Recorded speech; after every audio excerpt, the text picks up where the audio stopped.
Zapezeli. Okay, just wait when I see. I think you're already live because I can see it. You're live. Okay. Okay. Okay, now you can start with the music. Gaman konti moun kapab suivi, se yon emisyon ki bay anvi. Lady Chakla Show, yeah, yeah. Lady Chakla Show, yeah, yeah. Lady Chakla. Se grand moun konti moun kontan. Lady Chakla. Se yon emisyon kompetan. Lady Chakla. Se grand moun konti moun kontan. Lady Chakla. Se yon emisyon kompetan. Salut tout le monde. Welcome to Lady class. As usual, let me do the introduction in Creole, but today it's a different show. It's going to be in English. So let me just say the usual introduction in Creole and the prayer, and from there we will go back to English. Salut tout le monde, bienvenue dans Lady class, le show le plus classique du cadran, pour nous faire toute bagaille avec classe et élégance. So today we are going to talk about dating protocol. And before we start, we just have to pray to say thank God for the journey, thank God for everything. And we are sinners and we need to ask for forgiveness. And that's all. So let me say hello to everyone and welcome to everyone that's there. What we will do, I will ask you to share the live, please. Please, whoever are watching now, share the live. And we're going to start to introduce everybody. They're just going to say a brief intro about themselves, about less than a minute.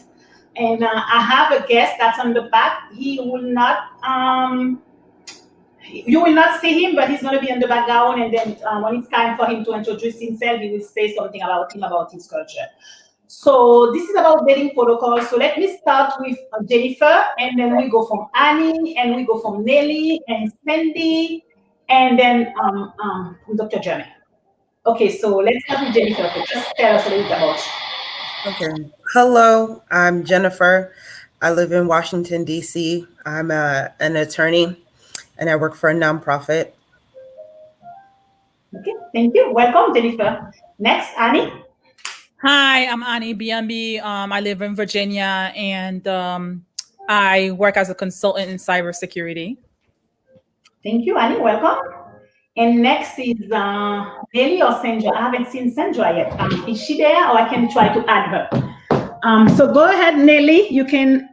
Are you still? Okay. Oh, sorry, you were out of the stream. Let me add. Go ahead, Nelly. It's your turn now. Introduce yourself. Right.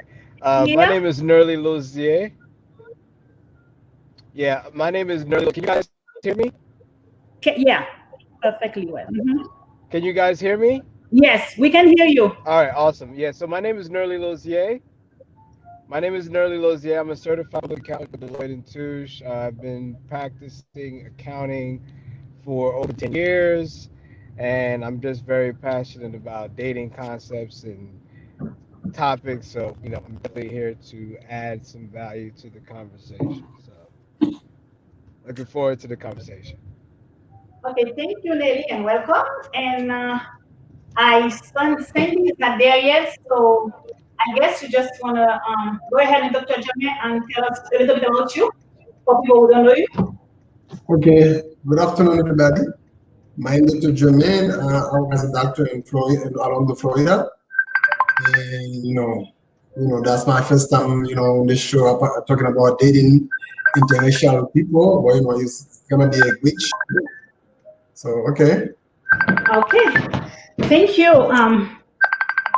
Okay, I'm sorry. So we're gonna have to try to fix that, and then so whenever we are on the show, people keep calling me via Messenger, and I try to block that before. It's unfortunately I don't like to talk about that in social media, but sometimes it's annoying. People keep calling you very late, and in the middle of the show they see you. That's not good. So I apologize for that, guys. What do we do now? We're going to I have to say hello to my darling little Gabriel. So I say hello to him every time, and I say hello to my family, my children, and I have someone to Florida that was she was in earlier. But she sent me a text stating that I think there is a storm watch. Let me try to see what she said. Um, okay, so put it to disturb or not silent for me. Let me see what she said because I will try to see if I can. Just give me less than a minute, guys. I'm trying to fix that to see what she said and I can put her back in. Okay.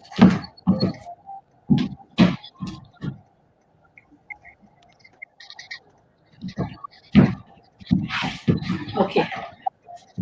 So let me see what she said and hold on.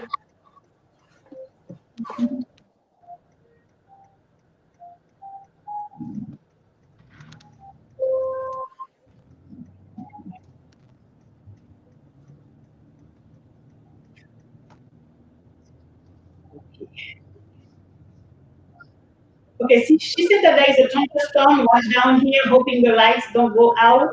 So hopefully she can be back. I'm not sure, but I'm checking to put her back in if she's out. Okay, so let's see. Today, like you all know, we're going to talk about dating. And okay, so she said she's on watching. So I'm not sure if she can join in. Let me just send her a text and that's it. That's unfortunately, and I can tell her to send a message. Okay, so what is according we talk about dating protocol. So it's not dating, but it's not like the global like everything dating. We just talk about protocol. So when we talk about protocol and okay, so I'm adding Sandy now. Okay, so Sandy now, let you introduce yourself because we are about to start now. Okay. Okay. And guys, please share the live. Just tell them who you are and where you're staying. That's all. Thank you. And where what? And what you do, where you are, if you want, whatever you want to share, just a brief intro. No problem. Hi, everyone. My name is Sandy. I work in international development and project management. I was born in Cap Haitian, Haiti, and I moved here 20 years ago, and now I live in the DMV area. Happy to be here. That's okay. Thank you and welcome. Now, let me. Are you done? I'm sorry. Did I cut you off? No. Okay. No. Please share it for us. Okay. So what I would like to say today is let me give, according to the dictionary, the definition of protocol. Let me see if I can find it here for you. And if not, and we're going to go to the question, but I have it somewhere. I didn't get a chance to write it down. So if anyone can go ahead and tell me, but I have it somewhere in my notes. Okay. So what they say about protocol. Okay, so we said that okay, so protocol is a system of rules that explain the correct. Mommy, you're echoey. Oh, I don't know what's doing that here.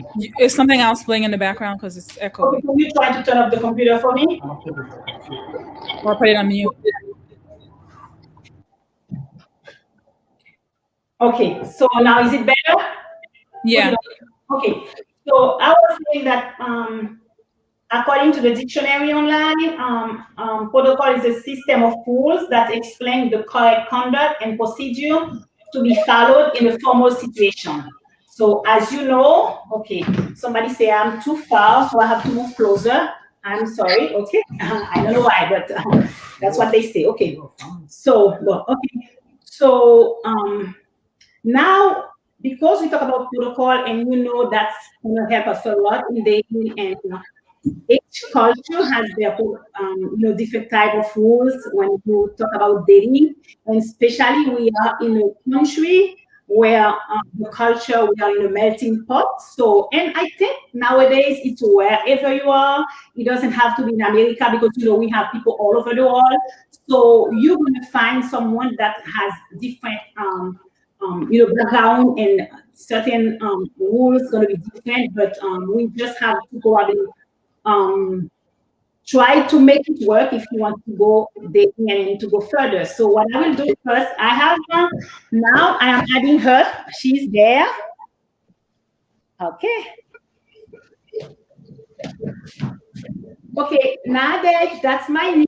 She's on the show too. So we already started, and she's in Florida. So can you just tell us a little bit about you and briefly, and then we can go deeply into the subject because people are waiting now. Can you hear Nadej? Yeah, I can hear you. Okay, go ahead now. Tell us about you, please. Name is Najit Scott. Everybody calls me Diddy. I'm 44 years old, married for 18 years now, and I'm the niece of Alexandra. Lady Shark on the show. That's fine. Thank you. So now let's go with the first. Before we start, I have 4 different people from 4 different countries that tell us a little bit about protocol. So I'm going to go ahead and try to play the first. It's a 1-minute video. He's going to tell about his country, and I have somebody that sent me a writing about that. But before I do that, let me have Dr. German read the go ahead for the first part, and we will go to see what the guy has to say about his country. Go ahead, and Dr. German, you can start now. Okay. Good afternoon, everybody. Again. Okay. Everyone, welcome to the show today. We are officially, kicking, the first show in English. So I'm very excited for that. And then after, those who are waiting for the show are also excited. So we have, 3 shows and the whole was coming. So, we're working with our coordinator to make our people who don't speak English to be able to understand the show. So the next, panelists we don't have on show, we're gonna try to speak Creole. We're not gonna bring somebody to translate for us, for the people that speak Creole, English. So, most of people, so they want to start a life, they are thinking about having a family, like young guys like you guys. So we always start for somewhere, For instance, we start dating, So our show today is gonna talk about dating people with different background, different culture, different race, So we know in America there's a multi-pot society. So we come from everywhere. So we mingle with everybody in America. So what is the show today is about what is the protocol, what is the main attraction for women or men dating somebody black or white or Chinese, that's why the show is about today. Okay? So we know we are facing a lot of challenges because grandparents, mommy, daddy, they want you to date somebody specific. But you are young, you have the right to choose whatever you want. So that's the main question tonight. So I hope everybody enjoyed the show. I'm gonna be there, writing note, taking note, So I'm not gonna to be so much on the show, but don't be so comfortable because I'm gonna ask you a question out there, okay? So this is. Thank you, Dr. Germain, for your intro. And then, if guys, whoever want to send question, you are welcome to send it in Creole. And because everybody's on the show, they do understand Creole. But this is like Dr. Germain just said, we are doing that as a try. And the next show, if you guys didn't hear very well, the next one, it's with a guy that's going to talk about finance. He has a very good background in finance, and I have 2 other people that's going to be there with him, but he has someone that's going to translate for us, okay? So if you have any question, don't hesitate to send the question. Either whoever is friends with Dr. German, they can text to his phone or put it under the live, and he's going to write them down. At some point, he's going to read the question to you. If it's in Creole, that's fine. And everybody speak Creole. I think it's just Didi. She understands Creole a little bit, so not that much. So that's what we're doing. So we have to continue in English, and everybody's more comfortable to speak English, but they all understand and speak Creole very well. Okay, so now what I would like to say for the first question, and whoever wants to, I'm going to like you the possibility to answer, to give, everybody can give their opinion because everyone has a different opinion about that. So what I would like to ask is how dating differs from relationship, okay? So when in the dating stage, I think I wanted to do the first video first about the guy. So since I started the first question, let me finish with the after you guys answer, and I can go ahead and have the video for you to hear. So when in the dating stage, should the relationship become serious? How should one know about it? Is it both party involved? What are the indicators? Please elaborate. So if you want me to go ahead and repeat the question again, if you didn't quite get it, and then just tell me whether I want to start first. So I let you guys. If not, I'm gonna pick a guy. I don't mind starting, but I think I don't mind starting. The thing is, there's a lot of questions that was repeated. So like, let's go with the first question again. Okay. So it's just one question that has several points. Let me start for you. Say how dating differs from relationship. Let me do that then first. Okay. So, So, so I think so. I'm gonna just take a stab at that one. So dating and relationship to me are one of the same. Right? So if I'm in a relationship, uh, I typically find that I want to be dating someone, even if I'm in a relationship with someone, right? Like I'm going out with you, I'm evaluating you consistently. Even if I were to get married one day, I would still want to be dating, going out, feel that I'm still pursuing the person I'm with. So I think that's one of the same. I don't think there's a difference, and just to be fair, I don't think there should be a difference in dating and relationship. I know there's a lot of definitions out there, but for me, dating is like pursuing someone. If you're in a relationship, you're pursuing that person, trying to make them feel happy, and it's a constant battle every day. That's your relationship with that other person. So it's both one and the same. That's how I see it. okay, thank you. Next, want to add something to that? Go ahead. Yes, I have to let you know that everybody has their friends and they have a group and everybody talk about them. So if you hear them, it's very exciting. This is why I told them you need to invite them because I like to do that. So I don't see each drop on their subject, but it's very good to hear them. So go ahead and the next one can give his or her opinion. I think that dating and relationships are different. To me, dating is like the act of getting to know someone and pursuing them, but more like courting them, going out on dates, taking them out speaking. And then when you get into a relationship with the person, like you make it official, you're exclusive, and you can date multiple people at the same time. I feel like dating is like, when you go to a market and you're looking at different things. And when you're in a relationship, you are just with that one person. And dating is just sort of like, seeing what's out there, seeing what works for you, if you're compatible with the person and how you go together. Like Nerly said, evaluating them. And then in a relationship is when you're like, okay, I can see myself being with this person. I want to, be exclusive with them. I want to be in a monogamous relationship. And then you make it official. And then you get into a relationship with that person. So it's two different things, I think.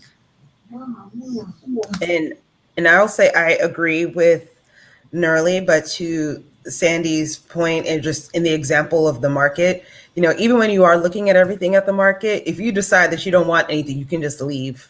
once you make a purchase, it's a little bit difficult for you to send it back. In a relationship is when you've made it like a little, you made the decision to have this person stick around. If you're dating, you can just stop talking to the person tomorrow and that's it. You know, you could be nice and say, I don't want to talk to you anymore, but there's no commitments in dating. You just, when you're done, you're done. When you're in a relationship, it's a little bit harder to just walk away. Okay, thank you. Didi, you want to ask? You want to add something? No, I completely agree with Jennifer, Sandy, and Gnarly as well because Sandy made a very good point about there is a difference. It's not about so much you with that. Dating is more of like you're trying to see who you're compatible with, whereas being in a relationship is more commitment. You know, it's more of a commitment. It's more of a this is my only person. Okay. So that's the way I feel about that. Okay, thank you. So, Annie, do you have something to add to that? Because it seems like they have said a lot. If you don't have something to add, I can go to the next question. Go ahead. No, I mean, I think I look at it from Sandy's point of view when I look at dating versus relationship. Okay, great. Thank you. So, so let me go to the next part of the question. Like I said, it's just one question that has several points. So let me go to the next part of the question. Then, I don't know why, because people say that they cannot hear me well. I'm not sure what it is. What is the background? But I can fix it. I think somebody has the show playing in the background. So whoever has the show playing in the background. Oh, yeah, that's the Facebook page that's open. Let me turn it off then. Yeah. Okay, so I guess that's what it is. Let me see. I guess that's it. So can you hear better now? Yeah. The noise is still there. So let's continue with that. Because is it on your phone, mommy? Or my phone. No, No. my phone is okay. Oh. I'm not using my phone. This is not live either. So Yeah, so I'm not sure why it is. So let me. I hear the echo in there from one of them. Yeah, the echo is from Everybody just mute. So let me Everybody continue. just mute. It's a very interesting topic, so people are excited and they want to know more about you. Yeah, everybody should just mute themselves, mommy. Unless they're talking. You mute yourself, then when somebody is talking, and then probably that would be better. Okay, and then you can mute yourself when it's your turn. I'm because he wasn't doing that earlier. Okay, so let me go to the second part of the question that says, when in the dating stage, when should the relationship become serious? You heard me? So, yeah. So I'm going to reiterate the question again. So when the relationship, the dating become a relationship, is that what it is? Okay, hold on, because this question I have When to it becomes say, serious, yeah. when it becomes serious, and how should one go about it, or who decided to make it serious? Okay. To the stage, okay? It goes the same. Great. Like that's the same thing, yeah. So for me, when you say serious, right? Like that means to me exclusive. When someone says, "I want to get serious with you," that means they want to get exclusive with you. There's nobody else. There's no more evaluating in the sense of what, do I need, is this a good person to be with, to evaluate for a marriage or something more long term, whatever. So when somebody says serious, I'm thinking exclusive. When should it get exclusive? I think it's just a matter of comfort. It's a matter of discussions between the two individuals that are dating and saying, all right, you know what? I like what we got going on. Let's pursue an exclusive relationship. There's nobody else that we're talking to, nobody else that's in the picture. And, it's just me and you, exclusive. And how do you go about that? I think I just explained it. You just have a discussion with the person that you're with, whoever you want to be exclusive with. It's not like a guy initiates that or a woman initiates it. Whoever feels comfortable talking about that exclusive, serious relationship. That's how I see it.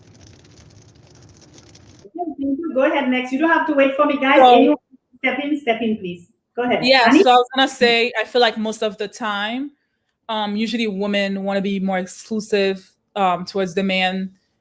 They usually bring it up like, I mean, I guess we all kind of make that mistake where you ask "what are we" question to figure out if you're gonna be in a serious relationship or if it's not working out. So I feel like most of the time the woman will ask after going on a couple of dates if they're like, if they're not sure. So but it's usually like a mutual agreement that you come about when you're deciding to be in a serious committed relationship.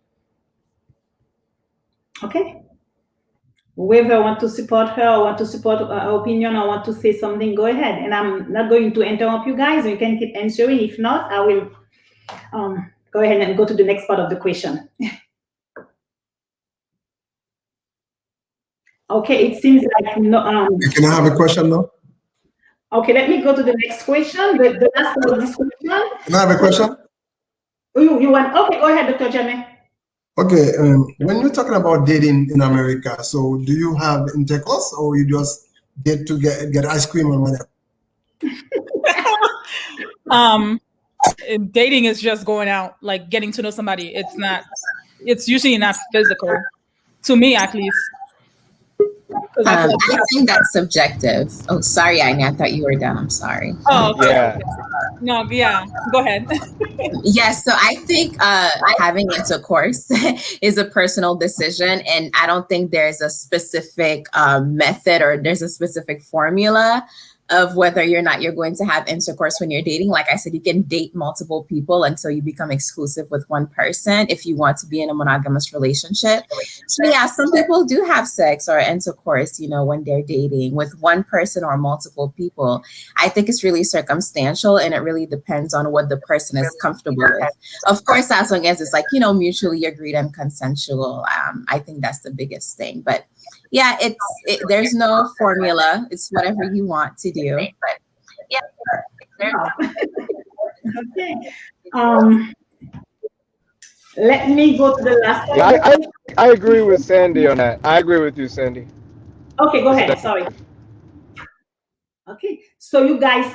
No, I was just gonna say that I agree with Sandy. Okay. It's very subjective. Dating, we can't. It's very hard to get a definition on that. Okay. People have different ways they see things, and when they're dealing with somebody, it's subjective.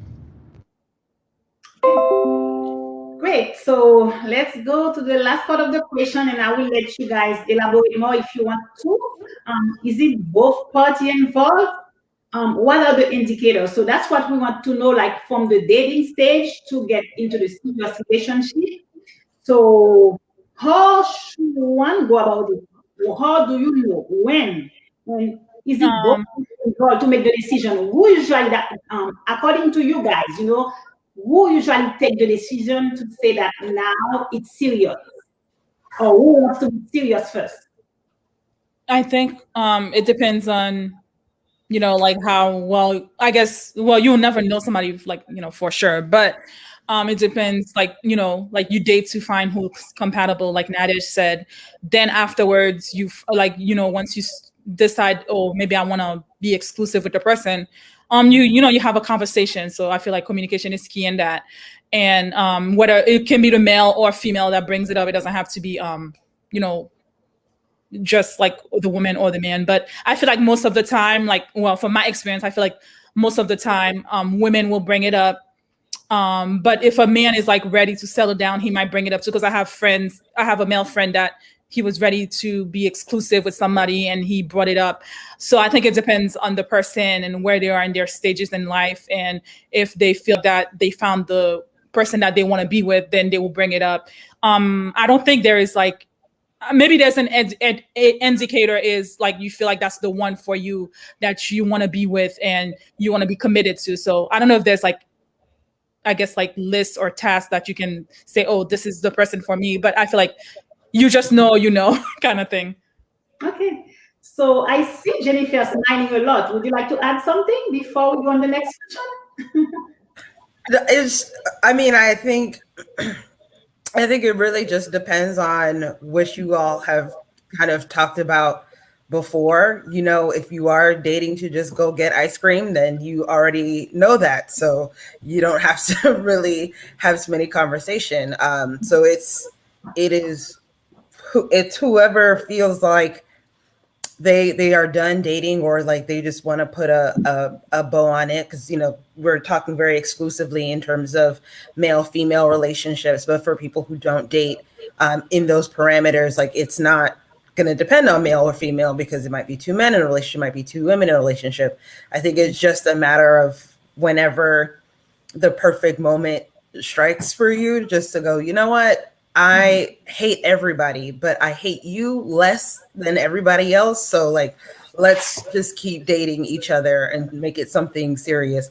And then also an internal conversation that you have with yourself, because, relationships are work. Eventually the nice shininess of it wears off, and maybe you have your first real fight. Maybe you have a really bad day. Maybe some circumstances happen in your life that take your attention away, and you have to really choose to be with that person. Like Nerly said earlier, it's a choice. It's work that you have to do, and it's not just ice cream or intercourse. Okay, I got another question.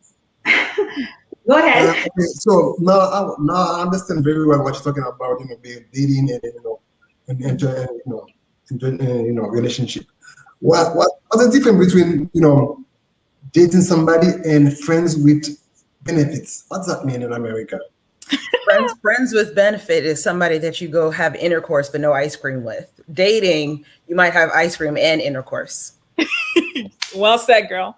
So that's if the person Perfect answer. they sleep with you, it's not friends with benefits. So that's probably staying. Wait, say that again, Marie? It seems like if once the person sleep with you, it's no longer friends with benefits. That's what you're saying. No, that is friends with benefits. Friends with benefits. That is friends with benefits.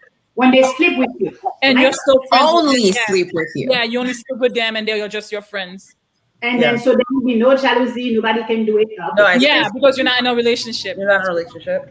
I mean, you don't show the jealousy. No, but there's other benefits too. There's others. No, because once you start doing stuff like you're in a relationship and you're just friends with benefits, that's when people start getting confused. Like, what are we? Nothing. We are friends with benefits. You come over there. Yeah. So you give me 15 minutes and then we leave. That's benefits. No. I don't cook. Nobody's cooking for anybody that's friends with benefits. That's a boyfriend thing. Mm-mm. That's a boyfriend thing. That's what I'm saying. So that's friends with benefits. So guys, make sure that you understand that. So you want a woman to do everything for you, and then you consider it as friends with benefits. So now go ahead, and I will not interrupt you guys. I will let you talk. Benefit what? Cooking is not part of the benefit. No, because sir. only one person is doing it. No, the benefit has to go both ways. No, sir. There's a McDonald's right around our house. Why? For what? For what? Are we in a relationship? No. Exactly. Yeah. Okay. No. That's what I'm saying. If somebody's cooking for you, right? If somebody's cooking for each and every day, and you're dating, that's friends with benefits. Until you make it exclusive. No, that's dating, Nerly. No, you're dating because you're cooking for them, or you know you're filling her car up with gas because you want it to become something. But no. Then I asked the question again. Then, so what makes dating different from friends with benefits? Yes, that's what the question. What's the difference between friends with benefit and dating? And I explained it. Friends with benefits is just intercourse. Dating is ice cream and intercourse. These are two things that are occurring when you're dating. Friends with benefits is just you come over, I come over, and then everybody leaves. And maybe you talk to each other, maybe you don't. Okay. Cool. So let's go to the next one. We're not going to keep going on to that. So we have to go to the next one. Definitely, because we have time, guys.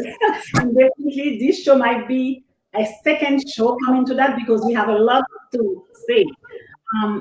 So I think it's better for me to go to the next question now. Okay, when it comes to dating protocols, there are certain unwritten rules or guidelines that are favorable to one sex than the other sex. They just tell me what they are. And whoever wants to talk about that first, go ahead. Sorry, what was the question? When it comes to dating protocols, there are certain unwritten rules or guidelines that are favorable to one sex than the other sex. If yes, please elaborate. Gender. I'm trying to think. I don't know if there's unwritten rules per se. But I guess for me would be like if a guy asks me out on a date, then I expect him to always pay for it. So like you need to, show me how you can provide for me kind of thing. I know that's the Asian culture now. I guess. I don't think it's Haitian. Yeah, that's Asian culture. Now, in Haiti, when you date somebody, so you pay. But in America, it's 50-50. In Latin America, it's 50-50. No, we don't believe in 50-50. I think it depends on the woman, because some women, they like being able to pay for the date as well, or be going Dutch. I guess that's paying half and half. But I don't think it's like I don't think it's a cultural thing. I would say most Well, women. there's most like in American people, that's why they do. They go out with you and then you have to pay, 50-50. In Latin America, the same thing. That means they don't see you. If you have 50-50 to a person, that means I'm not gonna date you. Like when I date you. Now Asian culture, since a very young age, they tell you, you the man, you're gonna take care of your woman. So if you go out with a young lady, your mom give you the money, you have to pay for that lady. That's the way it was in Haiti. I don't know if they changed it now, but that's the way it was. So I remember my brother, when we go out with a young lady in Haiti, my mom give you $20, said you have to pay for them. Don't let them pay. That was the rules. But when we came to America, things changed. When I went to study in Costa Rica, things changed. I was doing the same thing in Costa Rica. When students there, I say people, no, don't do that. 50-50. That's the way it is. In Costa Rica, they do 50-50? Yes, 50-50. Oh, well. Yes. We don't believe in 50-50 over here. Okay, so let me let you know what? Let me let you want to say something, Cindy? Cindy wanted to add something. Let Cindy add something, and then I will have Jennifer talk after that. Go ahead, Cindy. Yeah, I was just gonna say when the whole like paying for dates thing, I think it's less more about what you can provide for the person and more like how interested you are, because typically when men are interested, they invest in a woman that they're interested in. And so I feel like if a man is not paying for a date for you, he probably doesn't see it as serious, or he doesn't see you as worth investing his money in. And so I feel like that's a clear indication of maybe only intercourse or, situationship with benefits, rather than somebody who genuinely wants to get to know you and date you and maybe, end up in a relationship with you. Okay, so Jennifer and then Nadej. And then Didi, you add something after Jennifer, and then we can go on the next video. We can go on the video call. Go ahead, Jennifer. Yeah, I think it depends on the person. I think if you ask me out on a date, you ask me, so like Sandy said, like you're interested, you'd have to pay for it. I think if you're in a relationship and let's say you've been dating for 2 years, will I pay for a date? Sure, because we've been dating for 2 years, but like when you're first dating somebody, I would just be interested to see if you want to pay for everything. Is like, what is that conversation? On the flip side, I'm sure at some point they would be like, oh, well, do you mind cooking or something? And I don't cook for everybody. Like, I got to be invested in you if you think I'm going to be in the kitchen cooking, because cooking it's a chore. It's an ordeal. You have to buy stuff. And so it's the same thing. It's if I think enough about you or you think enough about me, I think you should be okay paying. That being said, though, you don't get to turn around and then use that against me like, oh, I pay for everything, so I make the decisions here. I don't believe in that either. Okay, great. Thank you. Now, Didi, let me let you answer, and then we can go on the video part so we can continue. Yeah. Would you add something, Yeah, I Didi? agree with Jennifer. I agree with Jennifer what she said that when you're dating, if you invite me out, yeah, I'm expecting you to pay. I'm gonna have my own in case it doesn't go that way, but yeah, if you've been in a relationship and you have a discussion about it, you kind of figure out who's going to do what. It's always in the realm of 50-50, but just because you paid for a lot of stuff doesn't mean I owe you anything. And see, that's always the misconception is if he pays, you owe, and I don't owe you anything. You asked me out. And according to somebody that's been married for 18 years, so she knows what she's talking about. So I know she has a good husband. She always brag about the husband, and the husband does cook. He cook. So I'm glad. I'm get married again. I can Yes, get he some. does. Yeah, he cooks all the time. So let me go ahead now on the video part, and Steve, you will try, and we can continue because I have someone who will leave soon on the video part, and I will put the person in the front, and I'll put some share.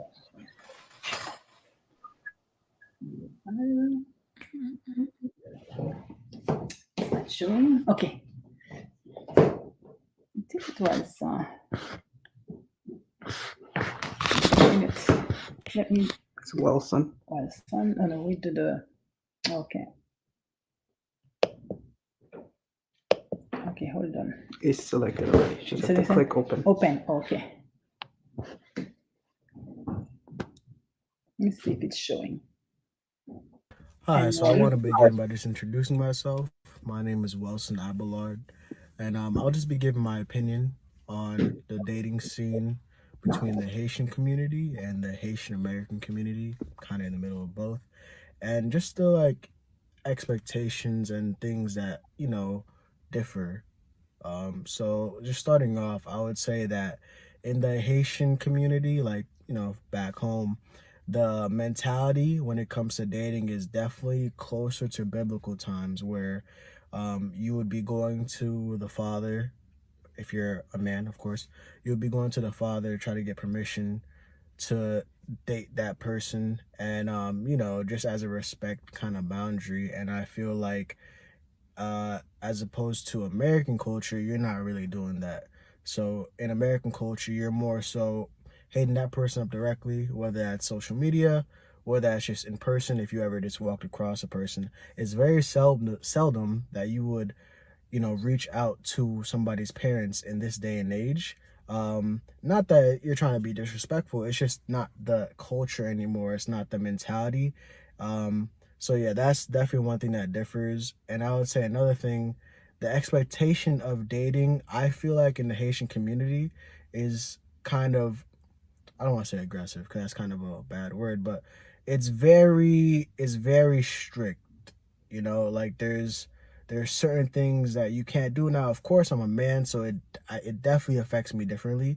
And even my personal parents, I didn't really have any issues, but I know some people that, even in their 20s and 30s, they're very restricted by their parents on whom they can date, what kind of person they have to be, what kind of career path they have to have, all these different things that it's not really their place to say. Now, of course, you should always respect your parents, but there's some things that I feel personally that is not their place, especially if that's something that you're trying to do long term with your life, trying to find a partner. So that's definitely something that differs. And another thing I would say is just in comparison to American culture, the overall expectation of dating is not just a one all be all. Like you're made to want to explore and want to learn about different people and see how you kind of mesh and what person you feel like you'll match up best with. And I think that's kind of the differences I would say between the two. And I think there's no pros or cons. It's kind of just how you look at it and your perspective about it. But that's how I feel, and that's my opinion on the Haitian dating scene and the Haitian American dating scene. All right, thank you. Okay, thank you for Wilson for this video. Let's go into the next one now. What do we do? Share again? Video file. Oh, okay, cancel. Okay. Share a video file. It should be, Let me. should be Michael. Okay. Okay, just open.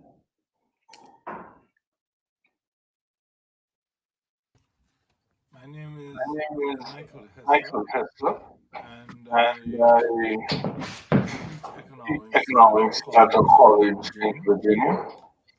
Thanks for the invitation, Lady Shaw, to your program. Dating protocols in Jamaica are, I believe, not significantly dissimilar than they are in other parts of the Caribbean and perhaps even the world. Basically, when two persons meet and express an interest, a romantic interest in each other, they will, after some musings, invite each other out, maybe for ice cream, or maybe to a movie, maybe to lunch, something like that. So as to talk a little bit more perhaps about themselves, their interest, etc. And then, you may go on another date or a few other dates before you invite each other to meet your respective families. So if the young man invites the young lady to meet his family, then she in turn will return the favor, and so on and so forth. And then the relationship keeps evolving to the point where it is as if you now have a relationship not only with the young lady you're interested in my case, or the young man that the young lady may be interested in, but you begin to develop a relationship with each other's family. And so until the bell rings, wedding. And so you get married and you live happily thereafter or not so happily thereafter. That's it. Thank you. Thank you very much. Bye-bye. Okay, so Steve, how do you get that out of the screen now? Okay, guys, thank you. So after this two video, I'm gonna let you continue with the question. So I think I have to do that to remove that. Okay. I'm trying to remove it. Remove. What is the remove from screen? Okay. So everybody's back now. Let's continue with the conversation. Let me go on to the next question. And then after the next question, I will go with that. There is a gentleman that needs to speak. He's going to speak for 1 or 2 minutes and he can go. So let's go on to the next question. You heard already two sides of the story. Let's see. We were talking about unwritten rules when dating. Can you so I think that's what Annie was able to start this question, answer this question before I gave it to you guys. So when it's dating, so about protocol, what you like and dislike about, especially what you see here, if you were to compare to Haitian culture. So since we mainly Haitian here, tell us what you like and dislike about our culture, or perhaps if it's a female about a male that you don't like, like rules or protocols, and then if it's a male, tell us what you don't like about that, what you dislike and why. Wait, are you talking about dating Haitians, or what are you talking about? Like dating protocol with Haitian, like dating Haitian. So we're talking about dating protocol. So what you don't like about dating a Haitian guy, because we are talking about Haitian only protocol of dating, but what you like and dislike about that. I haven't really dated Haitians, so I can't really speak on the differences of what I dislike or like. But I mean, I guess for me, it would be like the culture thing. Like they can speak the same language.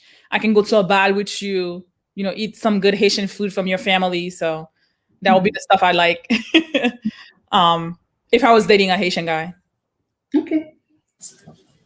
So what's the next? Go ahead, Jennifer. I was gonna say what I observed growing up was I'll say like my dad, when my parents were still married, or my uncle, like they would always drop my mom or like my aunts, like they would pick them up, they would drop them off, they would just like do stuff for them, and I thought that was nice. I do know in like our group conversation, some of us feel like, oh, well, you know, the men never talk, but when they say something, that's it. They have the final word. I did not have that experience growing up, so it's weird to me that men think that they have the final word with me. So that's not a thing that I could say I like, but I do like that what I observed growing up was like men did a lot for the women in their life just to like, you know, make them feel like safe and secure and taken care of. Okay, thank you. Who wants to say something, add something next, and then we can go to the next. Yes, I have something to add to that. I'll say when it comes to dating Haitian men, I think Dr. Jamais sort of pointed this out earlier. If you go out with an American guy, some of them will think like you're splitting the bill or something because culturally speaking, they see it as fairness. Like, oh, you know, I pay my half of the bill and you pay your half of the bill, which I personally find to be ridiculous. I don't like it. But when you go out with a Haitian guy, that will almost never happen. Like a Haitian guy is not going to split the bill with you. Conversely, when you really start dating them, they do have a lot of expectations, you know, oh, you know, like when are you going to cook for me? If they're sick, they would expect you to take care of them. So the expectations are very high, very early on. But I would say that Haitian men, like they do, you know, like they would take care of you and stuff like that. But because they take care of you, they expect you to do that. They expect you to do that for them as well. And they have like really expectations from the very beginning. And I have like another point concerning the first video. I don't remember the gentleman's name when he was talking about like in Haitian culture, like you go to some, like, you know, you go to the woman's house and ask, you know, talk to their parents to date them. I've heard that before in my family, but it doesn't really happen now these days. I think it's something that used to happen maybe in our parents' time or like our grandparents' time. But I know like I have a lot of cousins in Haiti. I have a huge family network in Haiti. And you know, men don't really go to your family anymore because, you know, they want to grab Rio with you or something. Everyone has WhatsApp, everyone has Facebook. You know, Haiti is as mobile as the US is in terms of like internet and communication, and they communicate the same way we do here. I haven't really heard of people just going to your parents' house because they want to take you out or something. Okay, thank you. So, Andrew, that's my coworker, and I have to let you know that the guy, the gentleman who was talking earlier, it's a family member, and the first one is the husband of one of my former coworker, Mr. Michael. So, Andrew, it's a coworker as well, so you're not going to see him, but he had something to say about his culture after Andrew, and I will read one of my coworker again. About their culture, and then we can move on with the discussion. Okay, Andrew, you can go ahead and unmute yourself and tell us about your culture and where you're from. You don't have to say much, but in dating protocol about your culture. Hello, Alex. Thank you for having me. My name is Andrew, and I am 32 years old, and I've been born and raised in the States. I'm a first-generation Korean American. So there's a lot of complexities involved sometimes, especially as in the middle generations, because I'm kind of balancing between tradition and the new culture style, and sometimes they clash, and sometimes it doesn't really work out very well. In terms of parents' expectations has to be met, and that's a very fine line you have to walk. Otherwise, because if you want to progress into a committed relationship, parents usually have to, in their traditional sense, meet up and sort of vet each other. And that's how they kind of get the feel of how compatible, because, you know, parents doesn't know their child more than they do. And based on that, they see the compatibility and sort of judge that for us. And sometimes there's been I didn't really like to admit it, but it's over the years that I started to understand why that's necessary, because some of the habits based on the counterparts' family members, their habits starts to kind of be embedded in their mindsets, and that's sort of the things why they actually do those practices. But in the traditional sense, I actually came from an arranged marriage. My parents were arranged marriage. And sort of this, you know, getting married and falling in love. It's not something that I've kind of really grew up with, other than K-dramas and such. But I mean, there are some truth to it, but not in the sense of the dramas. But it's there, and yeah, it's just trying to balance those things out. Sometimes can be really difficult, and sometimes the clashes where it's not. It's also involving the difference between culture. That's where it starts to kind of clash sometimes. Okay, thank you, Andrew. And before you go, let me see if anyone has a question for Andrew, and we'll see, and then I can let you go. I have a question. Andrew, would you ever do an arranged marriage if your parents were to set it up? Oh, hell no. No, I would never want that ever. I'm sort of the rebellious side where I don't want to go with traditions, but I value it. But I wouldn't want to follow that trail, especially because we're starting on our own. And the funny thing is that our family's ties were very locked on tradition. Mm-hmm. Like they weren't expecting anybody to get married outside the Korean culture or anybody outside that.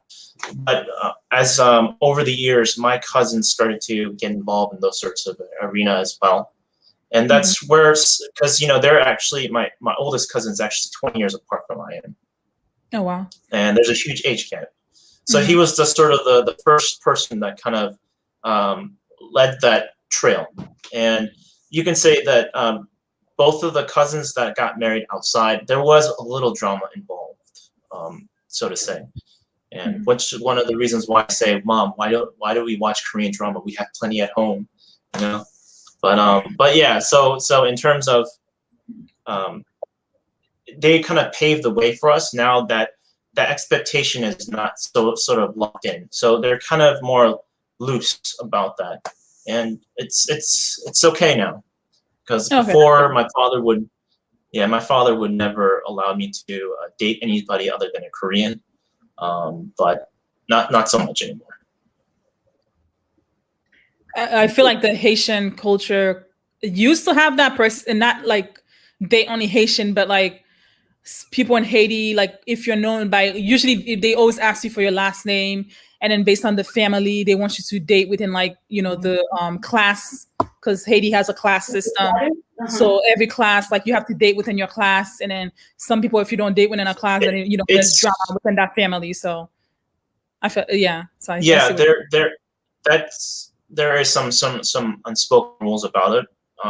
And it's difficult to sort of kind of walk, but it's not known until you kind of are at that path, so to say. Gotcha. Okay, anyone else has a question for Andrew before he go? Okay, so Andrew, you're welcome to stay in the back if you want, and you're welcome to stay. But if you want to say something at the end, I'm going to continue. In the meantime, I just want to say hello with Rosita Paz, Jessie, and then Nestor and Patricia and Stacy and everybody else that I cannot see. And let's see, Israeli Rose and Nancy Philogene. And I will go ahead and at the end of the show to say hello to everybody that I don't get a chance to say hello. What I will do, and I think we have some questions, but before we go to that question, because I take Korean culture and because I have a coworker from Vietnam, so she sent me a text. Let me read that to you. It's a short text about her culture. Let me try to get it and I can read it to you.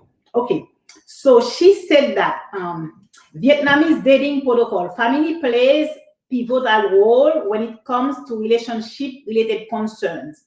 Longer period of dating in order to know each other. Men need to move first to initiate a tie. Modern days Vietnamese are also obligated to vow the culture of the country.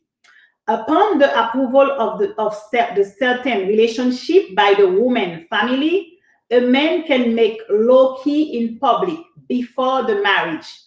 The pros are parents give you good advice before you make commitment. Parents will provide support, properties. Parents help take care of the children for you. Cons, family pushes you, serious commitment. You marry into the family, limited your chance to find the one you love. Men responsible for the finances, relationship while dating. So it's kind of Haitian now. So I don't know if you guys want to add something or if there's something you want to say about the Korean, Vietnamese and the Korean. So let me see if you want to say something and we can move on with the questions. So I can understand the benefit in having your family on board with a person that you're dating because it will minimize conflict. The question that I would have for myself is like, how well does my family know me? Because I know the version of me that I am with my family and the version I'm not when I'm with my family. So would they be picking out that person that they think I am? Would they be picking that person thinking that I would be interested in something like that? Because we don't really talk about it like that. The only thing to say is like, I want you to find somebody so you don't have to keep working by yourself all the time. But that's it. They because I've been independent for a very long time. So they already know I'm very capable. So it's more of a question of like, what could another person offer that I'm not already doing myself? Okay. Anyone else add question? So I don't see Dr. German in the screen. I was going to try to take some question from them. So when he's back, I can try to get the question. Okay. So the question I have now, it says, when dating, does one have to be open to his or her partner about past relationship? And if one decided to disclose past relationship, will you consider it as a red flag? And what are some red flags to look out in a relationship? So would you like me to read the question again or you get it, guys? We got it. I feel like it's important to disclose your past relationships. So you can see, I guess you can see the types of relationship you've been in and why it went south.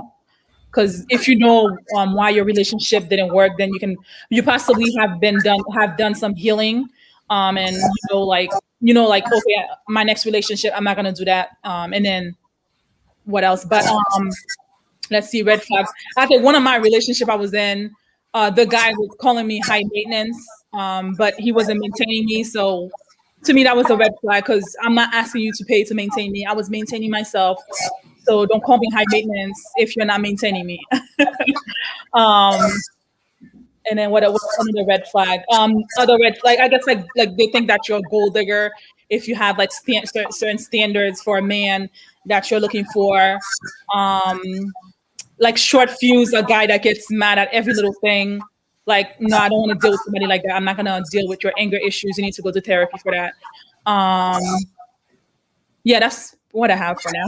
So who's next? Yeah, I will say that it is important to be honest about your previous relationships when you're dating. I actually think it should be almost required to do that before you get into a relationship so you can really know the person you're getting, you might be getting into a relationship with. It's like, when you go to a job interview, you're going to talk about your previous experience. So relationships should really be the same because it's like you're interviewing to be with that person. That person is going to be a part of your life. And that will have a big impact on your life, on your mental health and your life overall. So you really want to know who you're dealing with. And a huge part of that is the relationships they had prior to you. And like Ani said, have you done some healing? What are some of the red flags you encountered in your previous relationships? What you should be watching out for, what you should avoid, So yeah, that's a really important conversation to have before you even get into it with that person. Like a few dates in, you should be asking these big questions because you don't want to, we don't want to waste our time. We want something serious. So you want to know what you're getting yourself in. I would say a red flag for me is when you speak ill about your previous partner. because you can do the same to me. And it might be a form of gaslighting when I'm only getting one version of the story, and the other person, if I were to talk to them, might say something different. And I think it really speaks to your character if the first thing you're saying to me when you're trying to date me is if you're speaking badly about another woman. I see that as a huge red flag and something for me to be like, oh, okay, this is the type of person he is. And maybe I don't want to pursue something further with this person. I need to like back off. Okay, Jennifer? I would agree with Sandy and Annie as far as the first part of that question. And just, I mean, it's not just like the disclosure part, but really trying to understand, like, did you process what happened in the previous relationships? Do you know what you did right? Do you know what you did wrong? Are you self-aware? And are you sort of looking at that so that, like, when we have a conversation, you're not going to try to gaslight me or, you know, be a narcissist and just try to make me feel like I'm doing everything wrong in the relationship. For me, red flags are very, like, I'm a very political person, if you would so to. So, like, I look at who you voted for, if you voted at all, how you talk about voting, how you talk about disenfranchised people. If you're a flat earther, if you're into conspiracies that don't make any sense, if you just feel like there are just certain things I know I'm not compatible with philosophically, and I don't want to spend time arguing with somebody. Like, we don't have to agree to the same thing, but you know, when there is just, it's going to be too much oil and water, and I like peace in my house. So stuff like that is red flags for me. Okay. Okay. Can I ask questions? Okay, go ahead, and because I will let Nelly speak after that. Okay, go ahead. She can go. She can go after. He, I think it's a he. Is it? I don't see him on. Is it still there? I don't think he's okay. there. Okay. Yeah, I think he dropped off. Okay. Go ahead. You can ask your question. Okay. So when you say about red flag, you know, people have in the past, is that's gonna prevent you to having a relationship with that guy or what? Because you know, if it's love, what about the love you feel for that person? So if Love it's past gonna impact, huh? I was gonna say, love don't pay bills. Love don't bring peace. You can love somebody and not be the right person for each other. Like, you can have like you can be like, I guess they call you a twin flame or whatever. They can be like your passion side. They answer to your passion side, but everything about them is wrong for you. So I don't think love is not the equation for the relationship. Love should be like one of it, but it shouldn't be everything.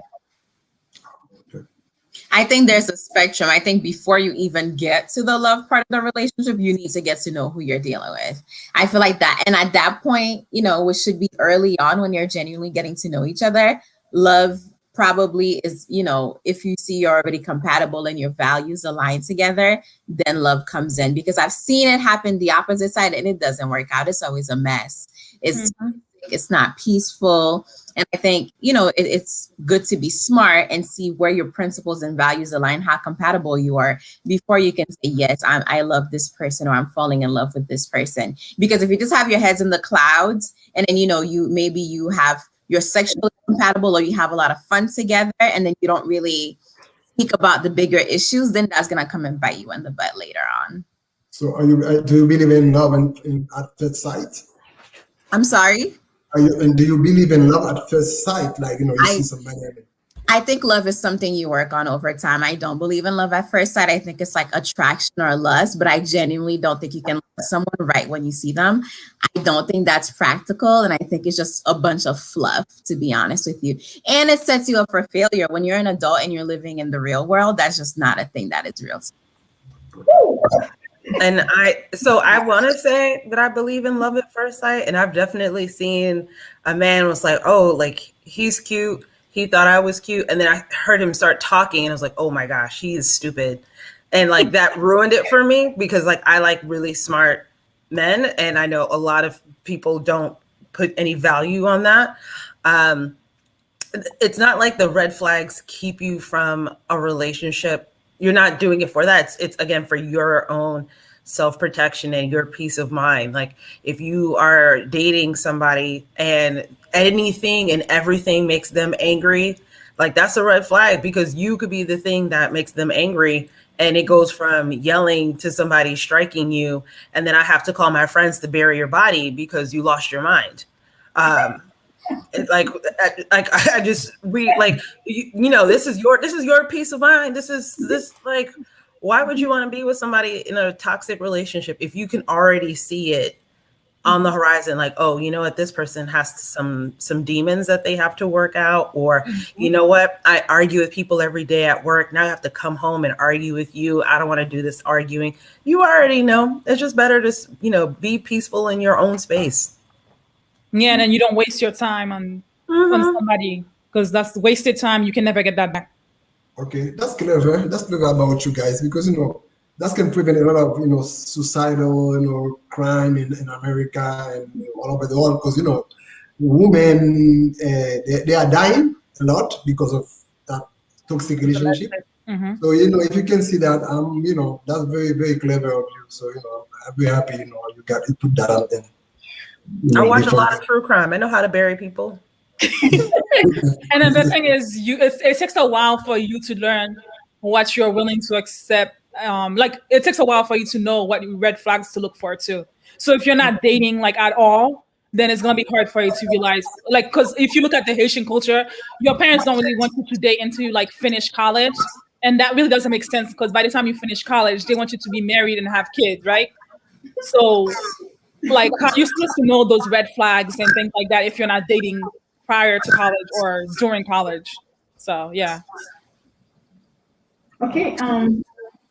Yeah, I don't think someone want to ask something, but I would like Didi to tell us a little bit, because she's been married for 18 years, and definitely she went on dating. And then if you can, you don't have to be too long, but you can just tell us how it started for you. Was that an arranged, like they say, or just tell us a little bit, and you can tell us about you too. So it's time for you to take like 2 or 3 minutes. Or say that. Go ahead, Didi. How do you met your husband, and tell us. Can you hear?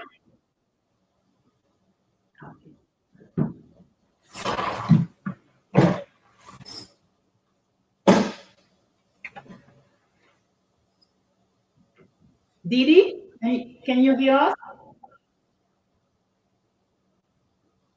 Okay, so I don't know if you can hear us, Didi. Can you talk? She's on mute. She's on mute. Didi, you're on mute. Okay, so tell her to unmute. Unmute. Okay, let me text her to tell her to unmute. But she should be able to hear you. She should be able to hear me, but I don't think she's talking. Maybe. Okay.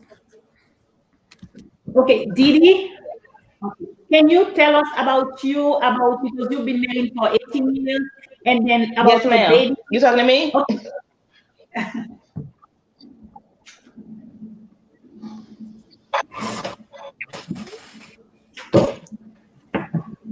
Yeah.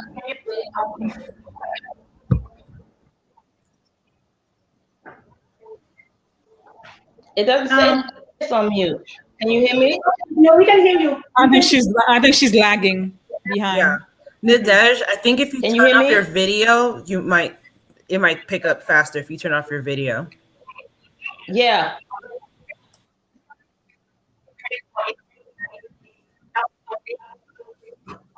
Okay, if it's not working, we'll get back to you. Well, I met my husband. I was in vocational school. Can you hear me? Yeah, go ahead.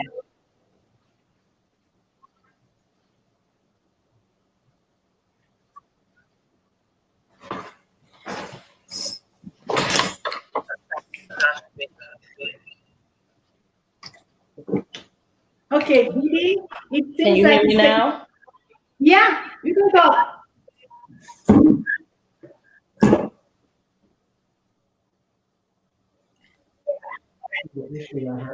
Okay. Okay, can you hear me now better? Yeah, you can go ahead. We can hear you. Okay, so Let me have a talk. Okay. No, I was saying that I met my husband at a vocational school that we attended together. Okay, you can hear me now? Yeah. If that's something, you guys, I'm going to try to mute you for a little bit so you can solve your issue, and then I can get back to you. And then maybe before you go back, you need to turn your video off, like Jennifer suggested, so that might help you better. So it seems like we have an issue, and I know you have the sound issue there. So you can mute yourself now if it's not working. Okay. So let's pass on the next question. Do you have any question, Mr. German from the live? Are you able to write some questions for the guest? No, I'm okay. I'm okay. No, I can continue. Not from you. I'm okay. So I asked you to write some questions from the live. Were you able to do that? If not, let me go on the next question. Okay. Okay, so what I would like to say, let me give an example about me, and I think you guys, by what you are saying, and I kind of understand it, and maybe it's better, like you say, for not love is something that's grows. You don't just meet somebody you think you love the person, but it seems like we, by dating, by getting to know each other, so.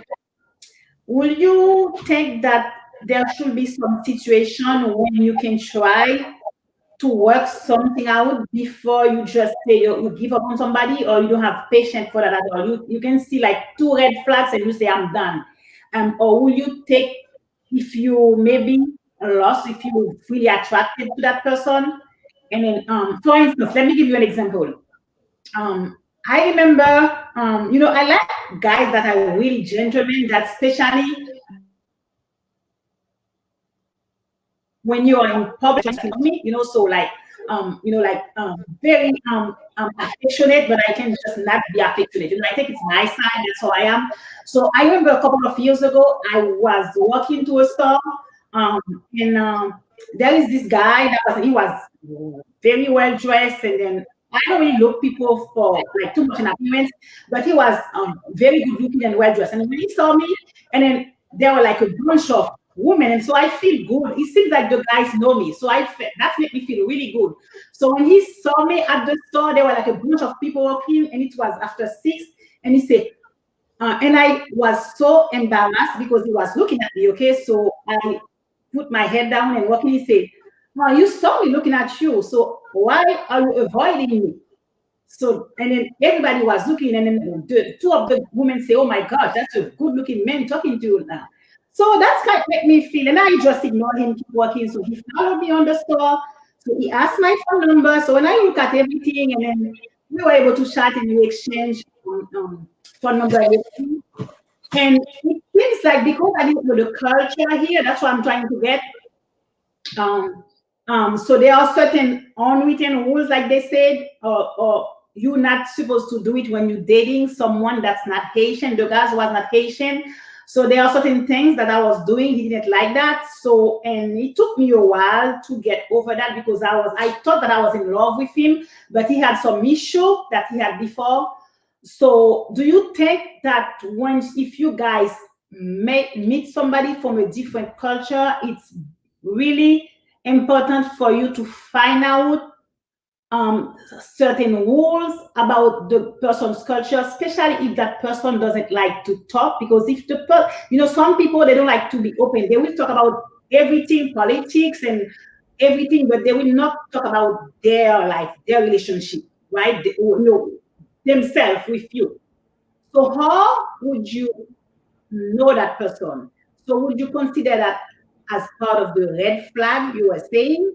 Because to me, that didn't last, and so I want to know that what you guys will do in this kind of situation.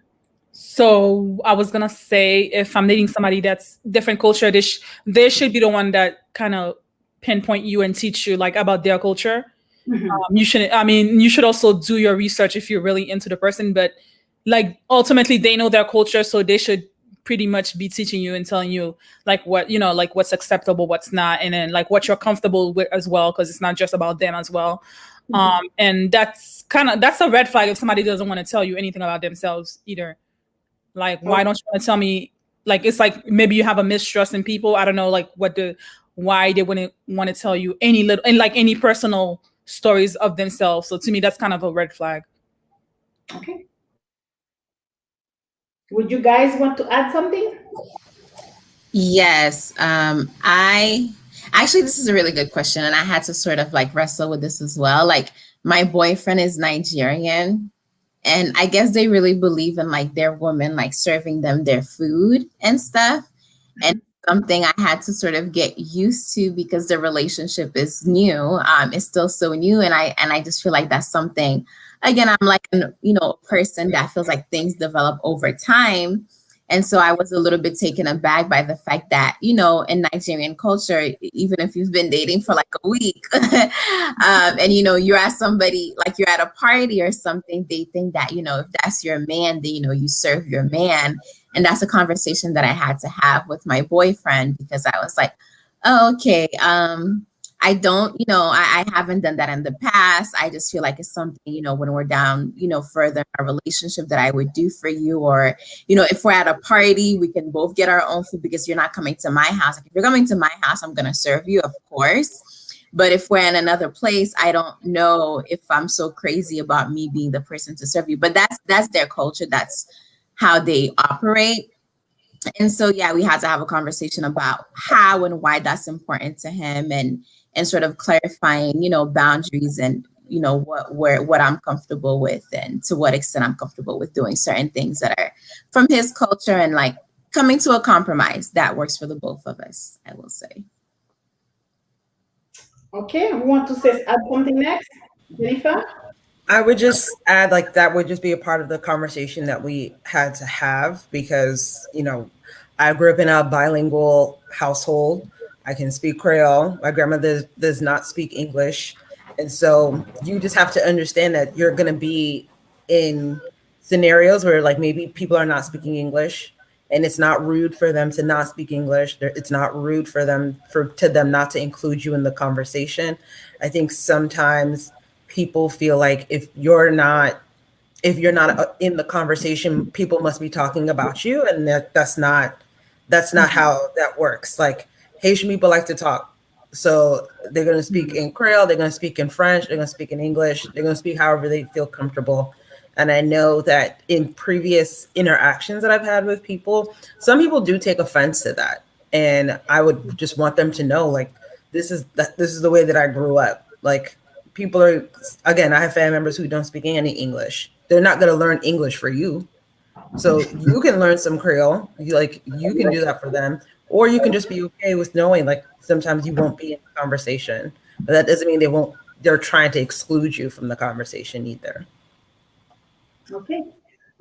Thank you. So let's probably every one of you, if you would like to probably share about one of the relationship that you had in the past that you didn't really enjoy it, and then what were the flags, like the things that really you didn't, and was it with your Haitian, and then does that make you think that you would prefer dating somebody else? I know it's not, but we can still talk about that. And I have to see when Didi can be back to the stage, and I will let her be back. I will let her talk now. So, do you guys want to mention that? If not, that's okay. So, like a bad experience or an experience that wasn't really good, and if you want to give, tell people about it, if you want to get advice on that, maybe next time you will not do. There are certain things that's the reason why it didn't work. So I have one. Like, being when I have a problem, I like to bring it up to the person. So I was dating this guy and we had an issue. So I told him, and then, like, instead of him like trying to fix the issue, then he would be like, well, you do this and I don't like when you do that. I'm like, I'm not telling you so we can fight. I'm telling you so we can fix it. So I thought that was like, and it was like every time I said something, like, he would bring up stuff that I guess I did in the past. And I was like, you should have brought it up right then and there when, when that, whatever situation that I did that you didn't like, you should bring it up right then and there so we can address it and fix it versus waiting for me to say something and then you want to argue. So that's my experience that I don't. And I'll say I was dating a guy for a bit, and he was broke, and I knew that, and I still kept trying to pretend like he wasn't.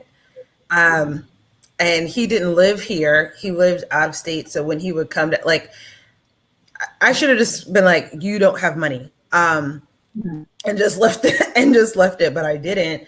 And it's not because I wanted his money; it's because like our life, like the way we lived our life, was very different.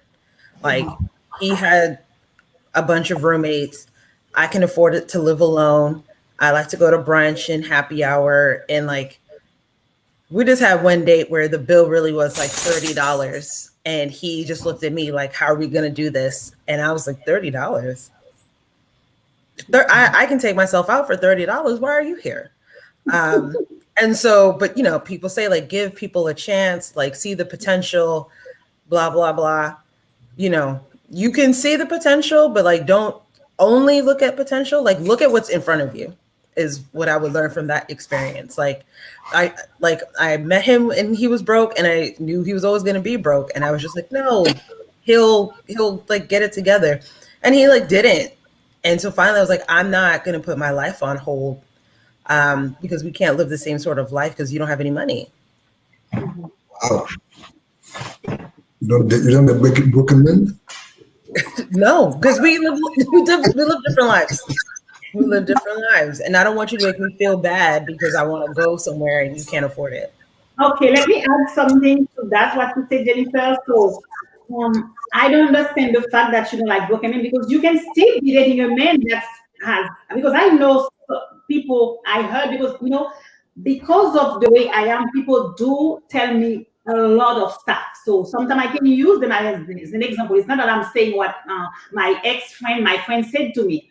But when you say you don't want to date somebody broke, is it because you expect the person to pay? Because you can still be with, I know women who date men who have a lot of money and they refuse to pay a penny for the female. And I know like 2 or 3 ex-girlfriends that I know what they did. They let the guy, they give him, I don't exactly can tell you what's the appropriate English word for that. So they let the guy think that he's not spending money and things like that. And then until they get married, 2 of them, and then when they get married, because she said one of them said that was the way I can revenge because he never paid anything while we were dating. So he think he was using me. I don't know why. And then once they get married, that one of them went to the bank account, take everything, put under her thing, and then she left him. So if you say that because you want to expect money from the guy, because you can still get somebody that's not broke and then you don't get anything. So when you say broke, are you expecting money from the guy? Explain that to me better. No, it's broke in the sense of we live a different quality of life. If you know that you're the kind of person that like, you're not extravagant or anything like that, because I'm not extravagant.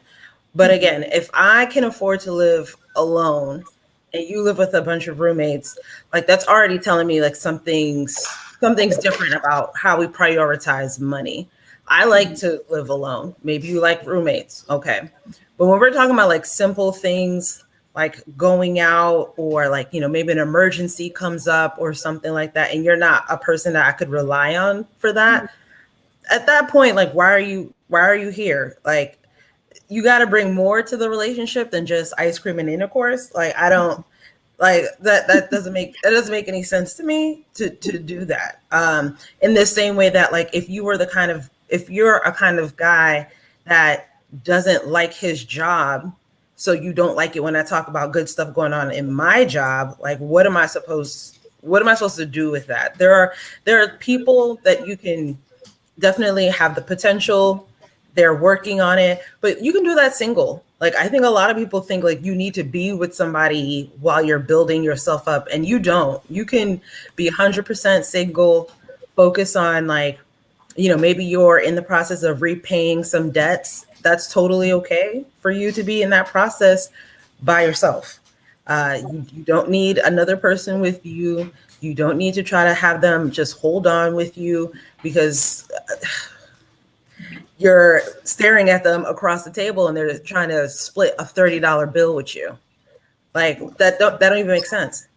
That don't even make sense. Thank you. Let me see if Didi can go on now. Let me try to give Didi a chance to talk about just her experience, how they met and things like that for, like I said, 2 to 3 minutes, and then we can go back to like the last two questions, and then we can try to finish the show like now. You can go ahead. Can you try, Didi?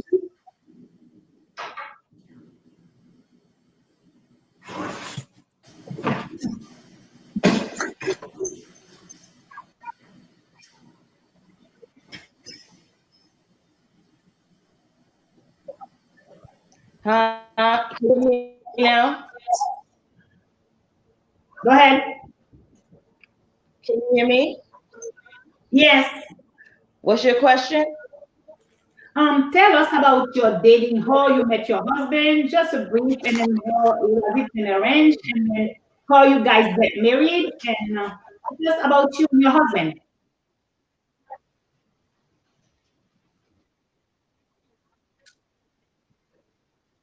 Oh God. What's the problem when you guys dating? And Okay, me and my husband met at school, vocational school, and we met just not a major. I mean, not major problems. I mean, I'm black, he's white, and we don't see that. We just see each other. We just see who we are together. Now, other people might have the problem, looking at us and not, understanding how we could be together, how we could relate. But we can. We were friends first.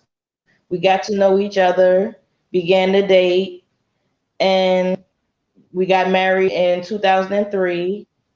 And I don't see color. I don't see color because God doesn't see color. So it's never been an issue for us. We enjoy each other's company. We laugh. We have a good time. Thankful. okay. So your husband cook a lot. Do you know that if you were probably married somebody He else, cooks a lot. it probably will be an issue because you always brag about your husband food, and that can make some people jealous if they don't have a husband that doing that for them. So do you think that some other culture, can you guys try to mute when you're not talking? Somebody told me that because it's making noise. So when you are talking, then mute because they are. I think it's Nadej, mommy. Hmm? It's Nadej. I think she has the show playing in her background.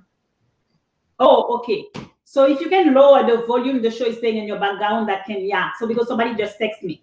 Okay. So yeah, so why is he always the one cooking most of the time? So I'm just asking if he likes that. Like some people, they like cooking, they don't mind. And for me, I like women that cook for me. That's very nice. I have friends that can cook, but I like to cook too. If you don't know how to cook, I'm not going to let you cook for me. Like my daughter, for instance, Annie, she likes to cook. So it's going to be difficult for her to let a man cook, you see. Like my older daughter, Anya, the husband, she said the husband cooks better than her, but she does cook. So was never an issue about him cooking all the time and things like that? He doesn't complain about anything like that?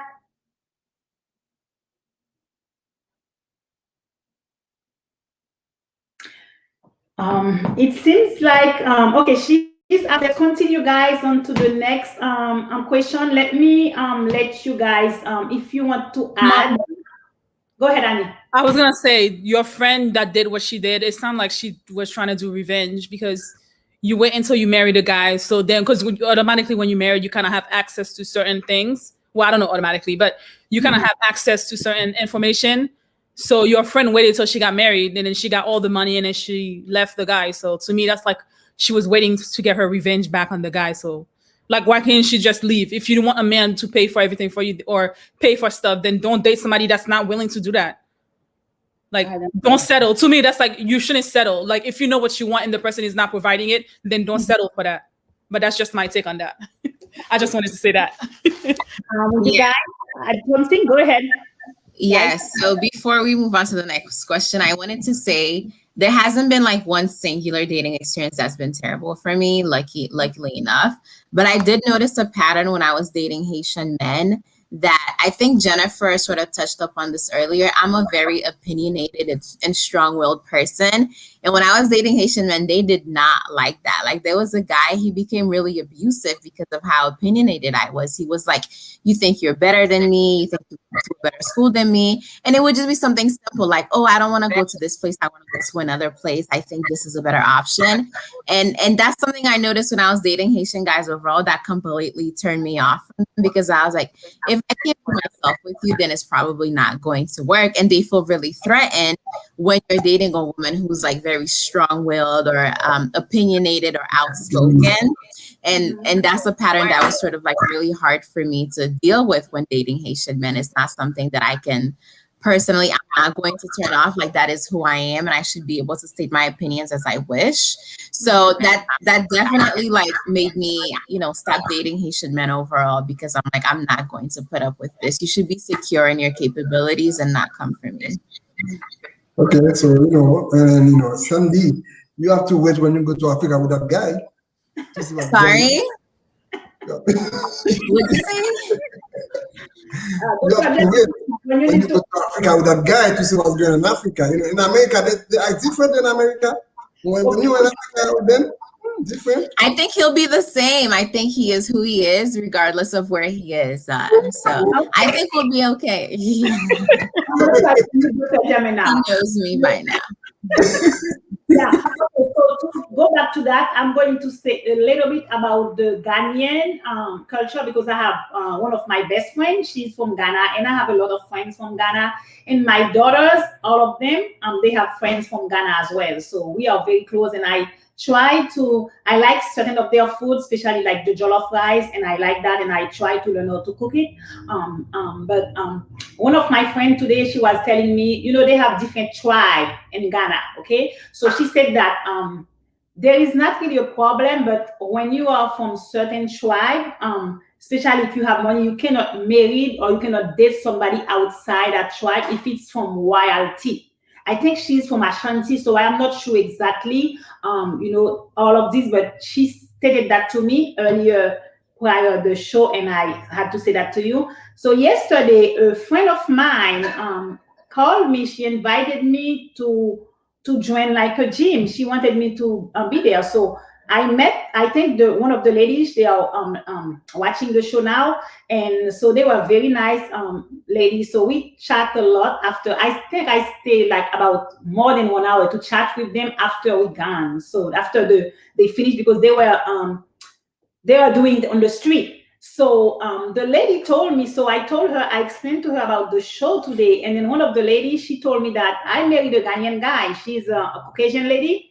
She said to me that when she went to meet the guy's mother, that's what I will ask you guys, what will you do in this situation?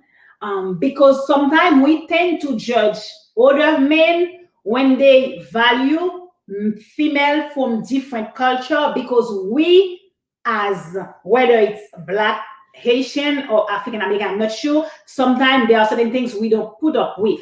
So the lady, I would ask you what you will do in that situation. The lady told me the first she walked and she met the mother, the first thing the mother said to her that, are you going to cook for my son?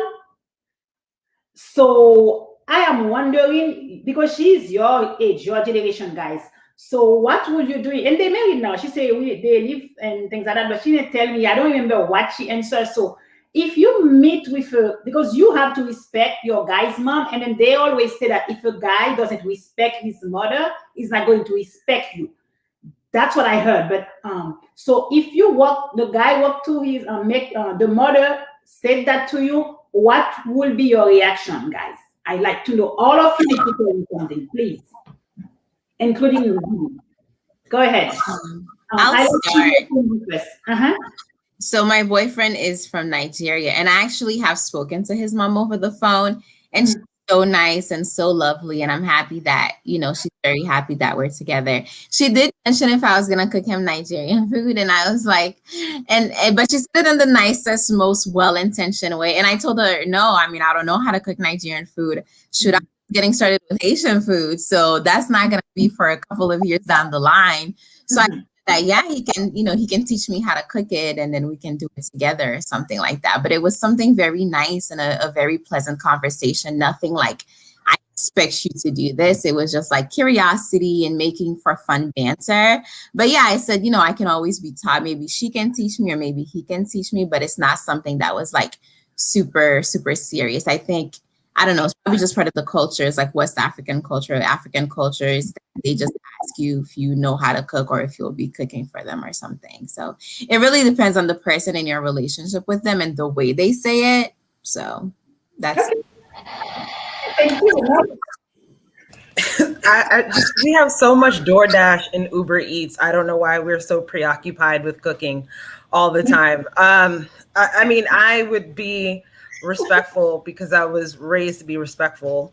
But like, I would just tell her like, yeah, when I can, but also the professional life that I live, like he may need to cook for himself. He may need to cook for me.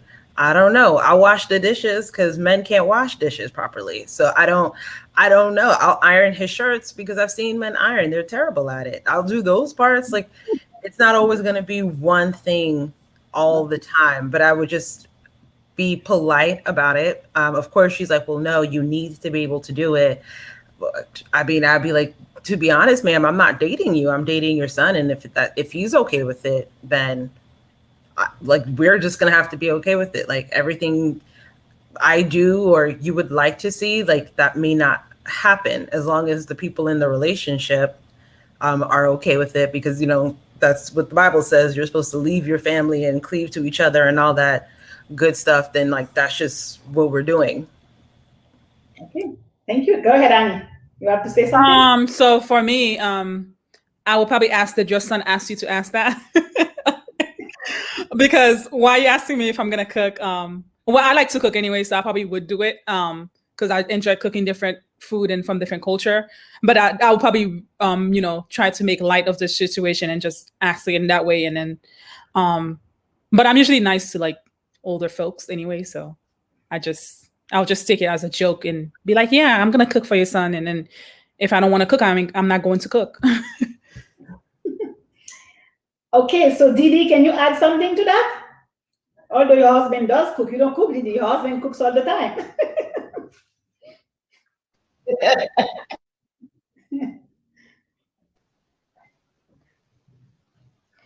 I do cook. It's just that he enjoys cooking. So, but that was never a big topic of conversation. I mean, we both have to eat. So when we used to work, I used to work part-time and he would work, full-time. And so I would try to have food ready for him when he got home, but it wasn't you cook and I'm going to cook. And, it was never a discussion, but he just enjoys cooking now. It's just something he enjoys doing, and I just enjoy eating. Okay. So I think the show is already, thank you, and Didi. So what I will have to do now, so I'm going to have Dr. Germain say something. We're going to finish, and everybody else going to say something about the show today. And even if they want to say something about dating, what they enjoy about dating, and if you are dating now, you can say that. If you're not, you can choose to say or not talk about that, but what you enjoy about that and what you didn't enjoy about. But let's talk about what we enjoy more, what we like, what we like about the person we are seeing now. So it's just for you guys. It's not about me because I'm not going to talk about that. So it's not about like Dr. Germain. So it's just about you guys, and to tell that. And Didi, you are married. You can say what you enjoy about your husband, because you always brag about your husband on Facebook. So let's do that, guys. And then I'm going to have Dr. Germain finish. He has something to say. And then we can finish the show. And before we finish, I will let you know that I will let you know about the next show for next week. So go ahead. Who want to start first? Because I know you're dating Nigerian guys, and things goes very well. And tell a little bit more. What do you want to say for the Sandy? The end. Okay, yeah, sure.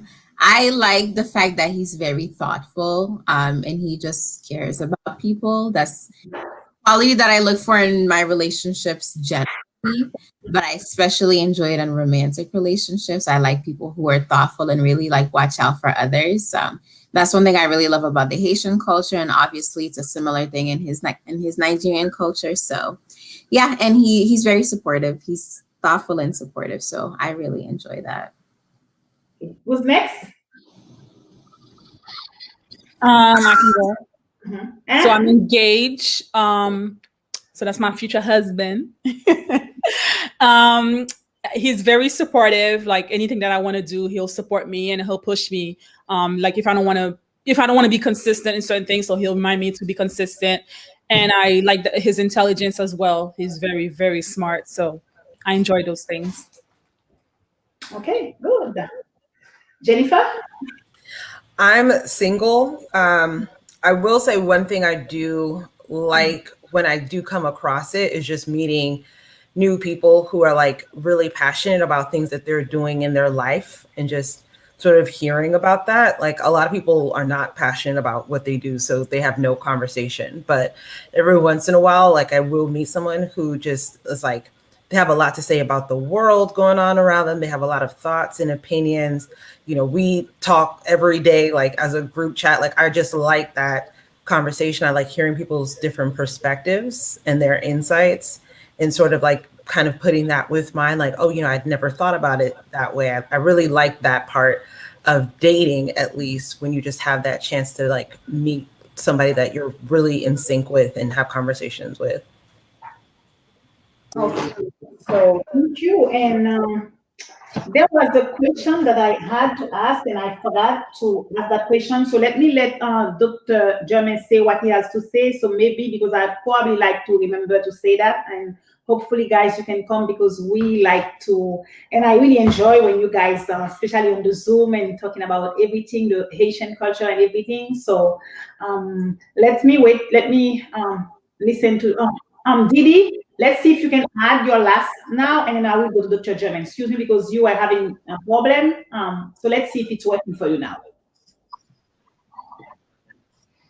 Okay, I was just gonna say that my husband is really sweet, really caring, and you know, I just love that about him. I love his heart, I love his spirit, and I think that most people need to really kind of pray about who they want to seek and be with before they jump into anything. Cool. That's a good way. Thank you. So, Dr. German, go ahead, and you have to say something. So I'm nothing to do with that. So I think the show was a great show. Thank you everybody for the show. And then the panelist was very, very handsome, and I think the audience too was very happy with the show. So we had a lot of follow-up. So I would like to we will be having those show more often. Because we need to, educate our population, our community about, dating people, different ways, different, background people. That's a good thing because, the world needs to grow. We need to go forward. We don't have to look on, on the past. Okay.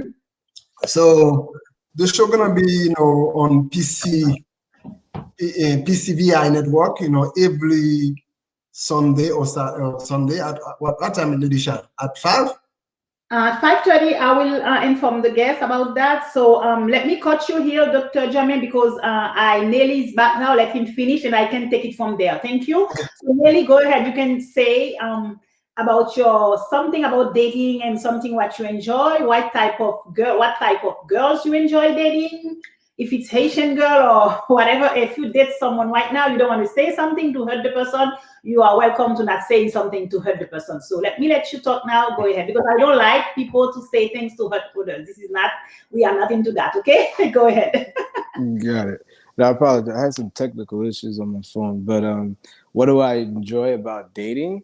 Well, the purpose for me dating is really what I always think about, and that is I want to spend life with someone else. The reason why I work so hard and I go to school and do all the things that I do to prepare for a good life is to make sure that, you know, I have a family to live it with. And so I think, you know, whenever I get discouraged about the process and all that stuff, I just think about the reason why I'm dating is to live life with someone else and to work hard to leave something to someone else, hopefully kids, God willing. So that's my perspective. What do I enjoy most about it is like learning someone's, you know, culture, lifestyle, you know, trying to make someone happy. It's fun, you know, when you make someone else happy outside of yourself. It's kind of cool, you know. So, you know, that's what I enjoy about it. I also enjoy being part of someone else's story and their growth. I think that's pretty cool too. Yeah, that's my thoughts. Okay, thank you. I think I do have a question for you, Nelly, because you are not here for for a long period of time. Let me try to put Didi back. She was having issue there. So what I would like to ask you, and I would like the girls probably to say something about that, because I do sometimes listen to you guys talking, and then I know there was a time, and I don't eavesdrop, so I promise. So that's not me, okay? But I know there was a time, and I heard Annie say, ou même say so much if I contrôler l'argent, mesdames yo. Was that you who was on the group that time? And why do you control the ladies' money? Why do I control the lady's money? What does that mean? I think it was the whole thing about I think it was about the $400 restaurant bill we're talking about, and then I think it was that during that time period. We're gonna have to talk about these Zoom rules again. So yeah, why do you control their money? I don't control people's money. I think that example was a date price of, you know, what I spent on a date, which was an extreme amount of money between, you know, from my experience. I've never spent, you know, $400 on a date, and you know, we went out, it became a $400 bill for me. But I you know, I don't control people's money. I think for the most part, men have the obligation to spend. So I feel like men are usually the ones on the side of being controlled, right? Like, so if we go out, it's essentially our responsibility. The control is women saying, hey, you taking me out, you gotta spend money. So I think I wouldn't even call it control, but I think that's part, like, if you're gonna say control, that's probably more control that women have with men's money, you know. So that example was just how much I spent out on a date with my girlfriend. So oh, okay. So if you don't mind me asking you before we go, if you each of you guys want to say that, what was the most expensive gift, or the most the largest amount of money that you ever spent on a date or a person you're dating, or if somebody has spent that on you for a gift, what was it? And then if you want to share that, that's okay. If you don't want to share that too, we can go and finish the show. Let me give you the chance to say that, since we are talking about money. Is that part of the dating protocol? Wait, so is spending money part of the dating protocol? I want to make sure I understand the question. Yeah. So because you are talking about the $400 bill, and that's when, and I was joking, that's when I heard Annie say that, why do so because that's what they were talking about, that, you know, there was a joke. So because you are talking about like a bill, so I'd like to say, if you, all of you, before we go, would like to share that, if really spending is part of the dating, if spending is part of the dating protocol, if it is, have you, any of you, ever spent the largest amount of money of buying someone a gift? Or if you want to talk about that, or if you have received a gift from anyone that is really too much, I can say more than like the almost $400 that you said. Mhm. If you share that, if you don't want, that's okay. Yeah. Does vacation counts? Like couple Yeah, vacation? Because I think whatever that's you want to say. was Marlon spent on me. Was vacation. I don't know how much. How much was it? I don't know. And Okay. 4,000, I guess.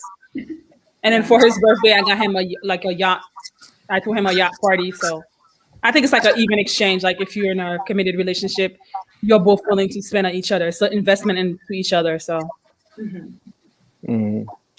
Yeah, I mean, I think I want to give some higher level thinking about that. Like, so for me, when I think about like money and relationship, money is definitely important for our lives, right? For us to live and enjoy ourselves. But I definitely feel like we need to place more or highlight more values than the actual money. I personally believe people who have high values tend to have, work ethic and are nice people to deal with, et cetera, et cetera. So, you know, whether they have a lot or a little bit of money to spend, or they spent a lot or spent a little, doesn't matter if they're not high, like they don't have good values, positive values. So for me, the question, as far as like figuring out like what's the highest amount, I've had people spend money on me. I've spent money on people that I've dated. What's most important out of all of that is what I remember about that person's character, um, their values and how they live their life, things that they were passionate about. Um, like that's stuff that resonates the most. Sometimes you get someone who cheats you, right? Like they cheat you from like, with money. And you might remember that, but in the grand scheme of things, like if you look at the bigger picture with somebody you talk to and date, it's like $400 during a dating phase. And, if this person becomes my wife, does $400 really matter? For me, it doesn't. What matters the most is this person's character. Because if she spent $400 on me, but she mistreats me, she's mean, she's horrible, she's lying all the time, it doesn't matter. It's like just because you spent $400, you mistreat me. I don't care about numbers. I care about who you are. So I tread lightly with those kinds of questions and that outlook on dating. So that's fair, and I think all of that makes sense. I would just go back to you were off what I said before about just like how aligned your lifestyles are, and like sort of like what kind of problem does that create? Because if you know the kind of person that you are, and it's like, Nerly, I'm broke, so I didn't get you nothing for your birthday, but I have lots of character. Like that's gonna hit a little differently, because it's like, well, what's going on? Like, yes, you should definitely want to value a person's characters, values, morals, all of that good stuff. But I think it's also, like, to a point that Sandy had made earlier, it's also a signal of like, how much does this person want to invest in you? Like, even outside of the money part, like, do they tell you just true things about themselves?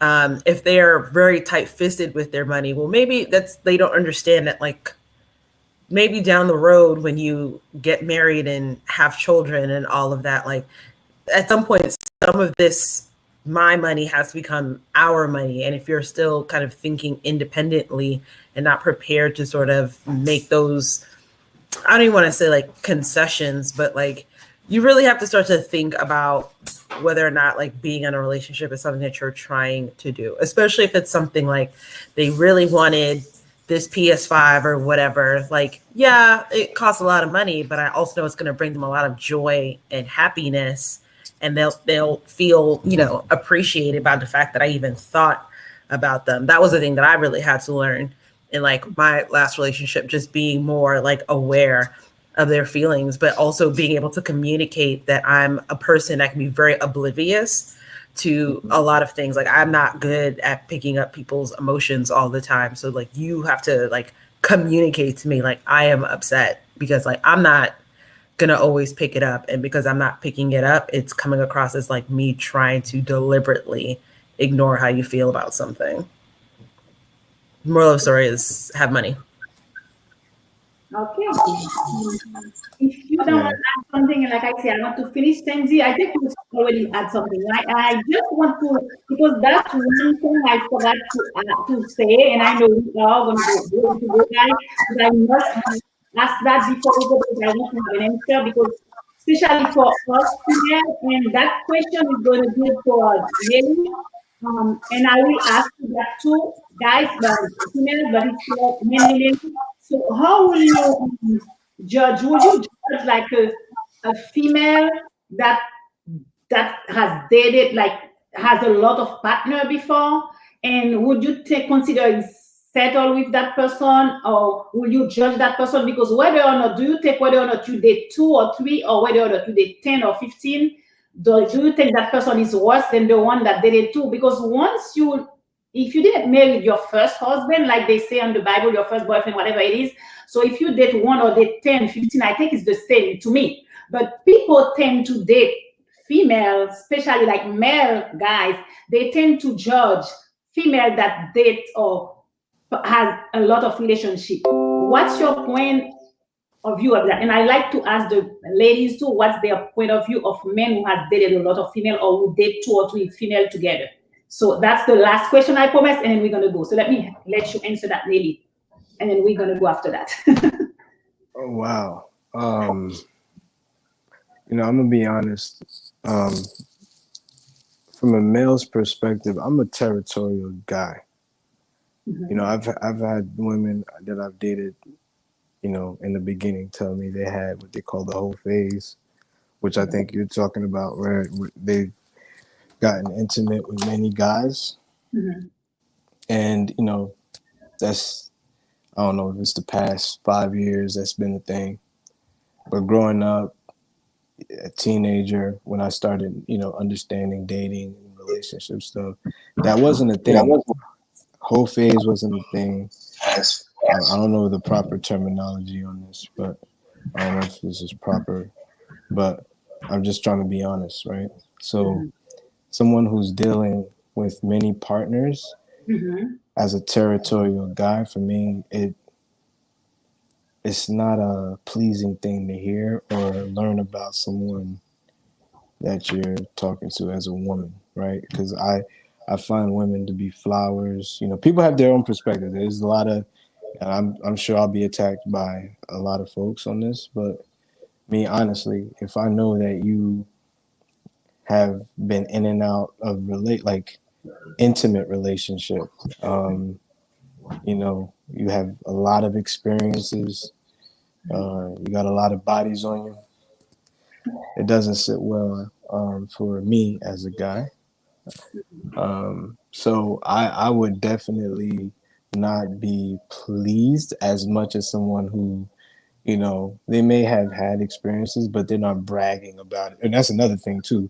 It's not only that you have the bodies, but you're bragging about it. Like, you know, in conversation, I'll pick it up. I could have one conversation with a young lady and find out, you know, what type of temperament you have about your past, right? Like, yeah, I used to date this guy. Blah, blah, blah, blah, blah, blah. It's like, by the time I end this conversation, you're boasting about 5 different guys you've been with in the past 3 days.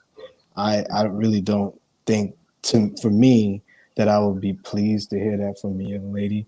To be honest, I want to be pleased to hear that from a guy, you know, because that's too much traffic. You got too much experience. That too show, you know what I mean? Like, so let me ask you this: do you check your guy friends then? Oh yeah. I just had some of my fraternity brothers come here, and we were talking about the same things, relationship. Some of my guys got this like a serious person they're talking to, and they're trying to figure it out, and they're trying to talk to somebody else. And I tell them, I'm like, dude, this young lady that I met, she's great. Like, focus your attention on her. Don't keep adding to the list.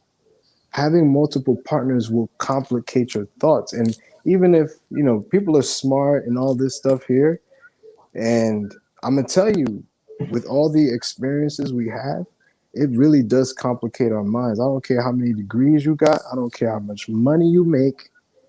There's a lot of people with money and degrees who can't figure out relationship, and we see it all over the world. So for me, it's like, don't, like, we have the playbook. I believe, I'm a Christian guy. Some people don't believe in the Bible, but I do.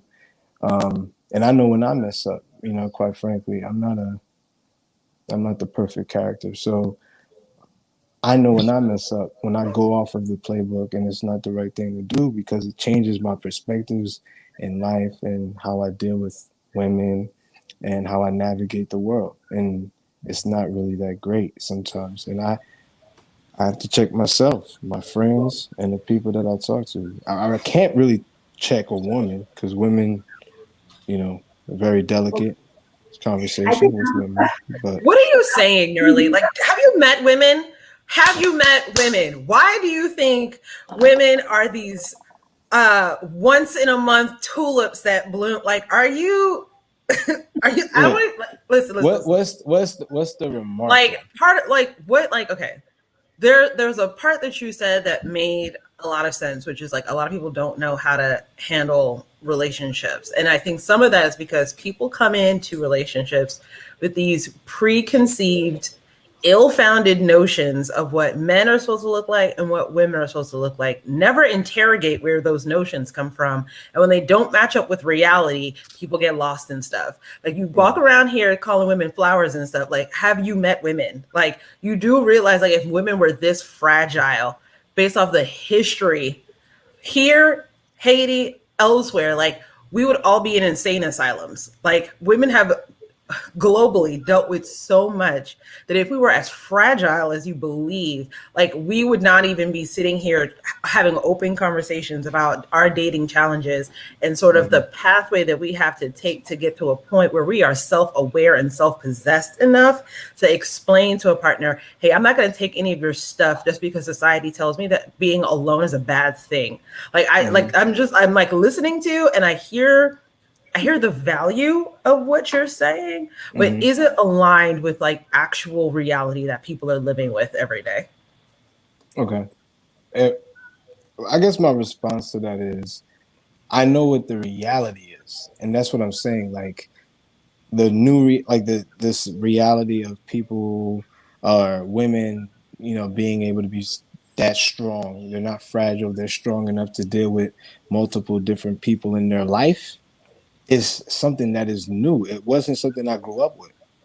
Like I said, the I don't know how to say this without being rude or disrespect. The whole phase, I parle avec deux, trois garçons in 1 week. That's like, when I was growing up, I would never hear that until I got to. Because when you were growing up, people were telling women that you can't open up an account by yourself. You are the property of your husband because you are married to him. Your husband makes a decision. You didn't see it because literally the systems that existed at that time were set up so that women could not have any sort of like independent control over their life. You went from your father's house to your husband's house, and that was it. People don't do that anymore, which is why they are capable to be a lot more self-possessed. People talk about, you don't want to, like, it throws people off to have women have all these like multiple experiences. So like, as we were talking about before, so when she gets in the bed and she just lays there and she doesn't know anything, and you're like, well, I have to go find somebody who does know something. How do people get good at sex? You don't just wake up one day and you're just good at it. It is a practice. It's a muscle that you build. Yeah. So I think the world has been populated over many years without having to learn about sex. Like, sex has been here for many centuries. You didn't have to learn about it many centuries ago. Practice.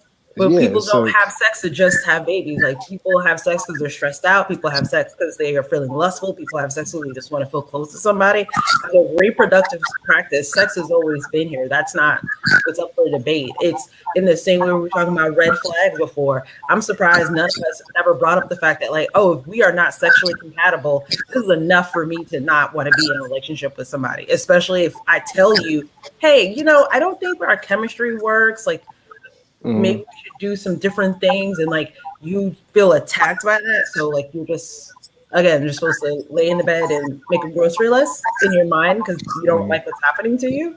You don't like people don't have to do that anymore. That's why you don't see it as much. Like people had to swallow a lot of stuff back in the day because there was no like way out of that.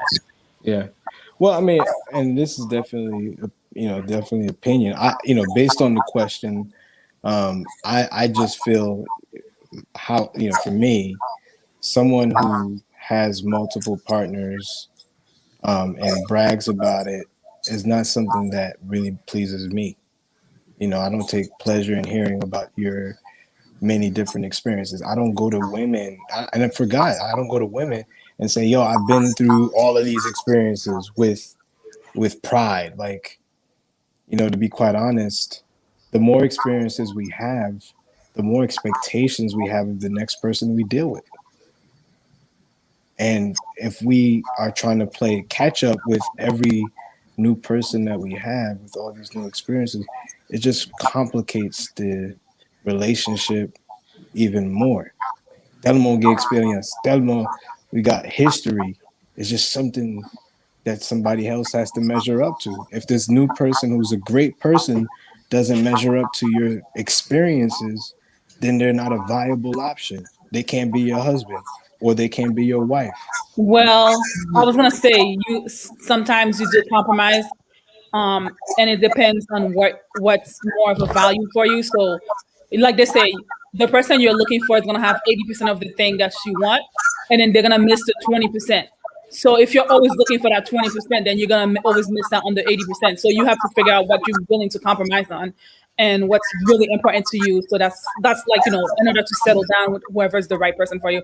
And I was gonna ask you, Nelly. So you said you don't disclose that. So if your girlfriend asks you about your past relationship, do you disclose that information Can to somebody mute? If you're talking, please mute yourself because there is noise in the background. Thank you. Go ahead, finish, Annie. Oh, no, I was going to ask you. So if your girlfriend asks you your past relationships or experiences, do you disclose that information then? Or like, do you wait for her to ask you, or do you just give it up like right? Well, you say you don't, but like if she wants to know about your past experiences, who you've been with, are you going to disclose that information? Well, I try. I ask questions on questions, right? I want to know, why are you asking me this? What is the result of you trying to find that out? I mean, people, they judge you based I guess judging you, but they make up their opinion of you based on your past as well. So well, I mean, it's trying to figure out her why. response would may be different. I'm just saying these are the things that I would do before I answer, right? I'm going through the exercise. So I would say, why do you want to know that? Like, what is it that you're looking to find out? I think for me, if she were to ask me that, I would return the question and say, hey, wait, I don't want to know about your stuff. I've made it because I know I've had experiences already. I know you may have had experiences already. I don't want to know. If I go digging in and putting that in my mind, you're planting seeds, and I don't want to feel like I said, men are territorial. I don't care if this guy's, oh yeah, I don't, yeah, that's fine, it's fine, it's fine. You guys have one argument that comes back into his brain. To me, this sounds like insecurity. I'm sorry. It could be. Full of responses to what you said. It could be. I feel like you make dating sound like, I don't know, like a chore or something that is so obligatory, and it's not. It's supposed to be like a fun experience, and you're supposed to be getting to know yourself and getting to know the people you date. And realistically, like Jen was saying, like there's sort of like an idea that we want to have, and then what happens in real life. And that doesn't always match up, right? You may want to, I don't know if you want a flower or virginal woman. Those terms are so weird to begin with to say. But that might not be a reality, because you might meet somebody who you think has great qualities that you want to be with, or you're not going to be with them because they want to be open and honest about their previous partners. And I also want to say that the way you grew up, right, is very valid as a singular experience. But one, you shouldn't be imposing that on other people. Two, your reality is not the reality. It's just one experience. It's one way that you grew up, that, you know, a woman that you date, or a couple of women that you date, you know, were raised completely differently, and they have completely different experiences. And maybe they saw women dating a lot of different men, and there was absolutely nothing wrong with that. I think, you know, to judge your partners based on, well, this is how I grew up and this is what I know, makes it so narrow and makes dating and relationships just not fun, right? You're supposed to just like get to know who you are. And the way you do that is by dating different people. The amount, I don't know how important that is, because that's going to happen over the years. It's going to happen over time when you're in different relationships. And I just feel like saying things like, if we're having an argument, it will come up, or you're going to have crazy expectations for me because of your experience, is just like pure insecurity, because it really just shouldn't matter at that point. It's more like, who am I? Who am I in relation to other people? What have I learned from my experiences? And how can I be a better person, both individually and what I bring to this relationship? Like, I feel like body counts or being virginal, you know, people can learn from their past. It might be from trauma. A woman might sleep with a lot of different men because they went through some trauma when they were younger, and that was their response to it. You just really never know. And it's really just about what your personal experiences is, and allowing the grace to other people when you're dating them, and allowing them space to really be themselves, and meeting them where they are. And if you can't, just go on and move on to someone else. But you shouldn't be imposing your very singular experience on other people when you're dating. It really defeats the purpose of what dating is supposed to be, in my opinion. And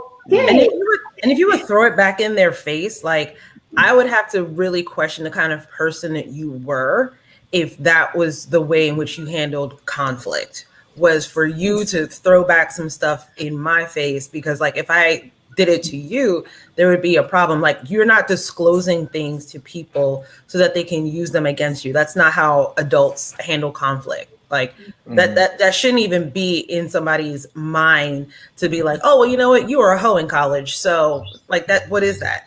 Why did I talk to you? Why are we in a relationship? So if, like, part of that relationship that we talked about before is about disclosure, like, that's how you build intimacy. It's not just in, like, the physical aspects. It's you telling people who you are, who you've been. Like, maybe you were going through something, maybe you weren't going through something, and that was just an exercise that you did for a couple of years. Realize, like, hey, I'm off that now. That's not what I'm looking for.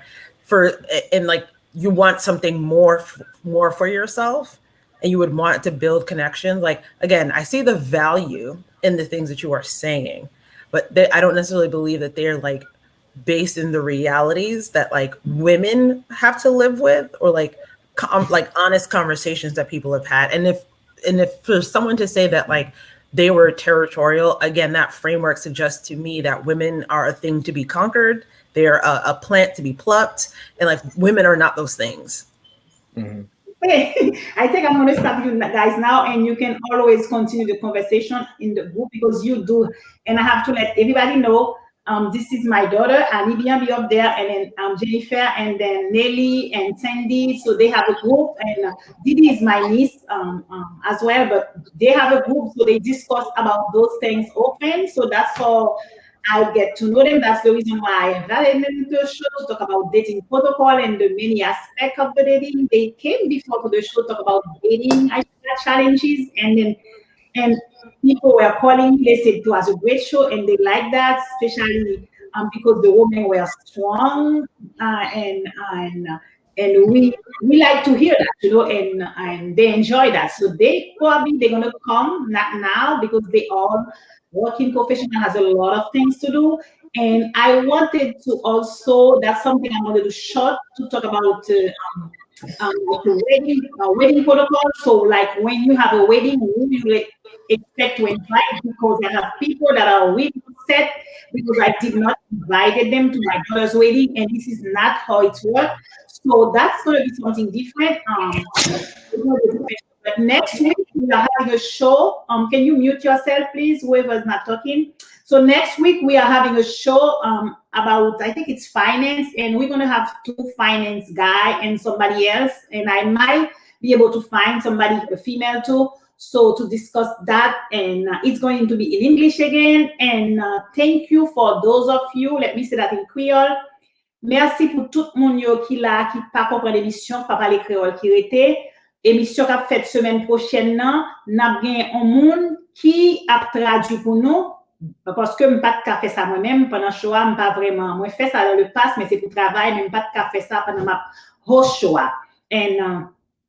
And so the Dr. Jamin is always going to be with us when it's those type of show, and we have a lot of, and he will have people as well when he's going to have his guests. And there are certain times I will be only on the background, maybe not at all, because there are certain guests that are coming. It's mainly from his area, so I'm going to let him interact with them.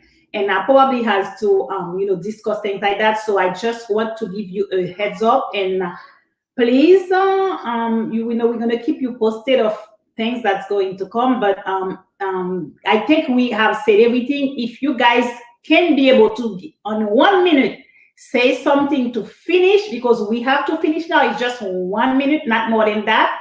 To say bye to everybody, probably 1.5 minutes, and we can close because we've been keeping people for a long time. They really enjoy the show. It's a great show. Let each of you say something between 1 to 2 minutes so we can finish now. And go ahead, whoever want to start first. I can start. I was going to say, you should learn your love language. If you don't know what that is, look it up and take the quiz. Mm-hmm. And then once you learn that, if you're dating, learn your partner's love language. Mm-hmm. So you can have a good dating experience, and you guys can meet each other's expectation. And that is all for me. Next, Nelly, you want to go next? Yeah, that's fine. I would say dating is, like I said, I'm gonna go to the benchmark for me is the Bible. So for me, dating is what should lead to marriage. And if you are serious about the people that you talk to, make sure it's in line with the word. And if you don't follow the word, make sure you're consistent with whatever, you do follow. And then try to figure it out the person that you're dating with. So that's all I got. Didi? 1 minute, Didi.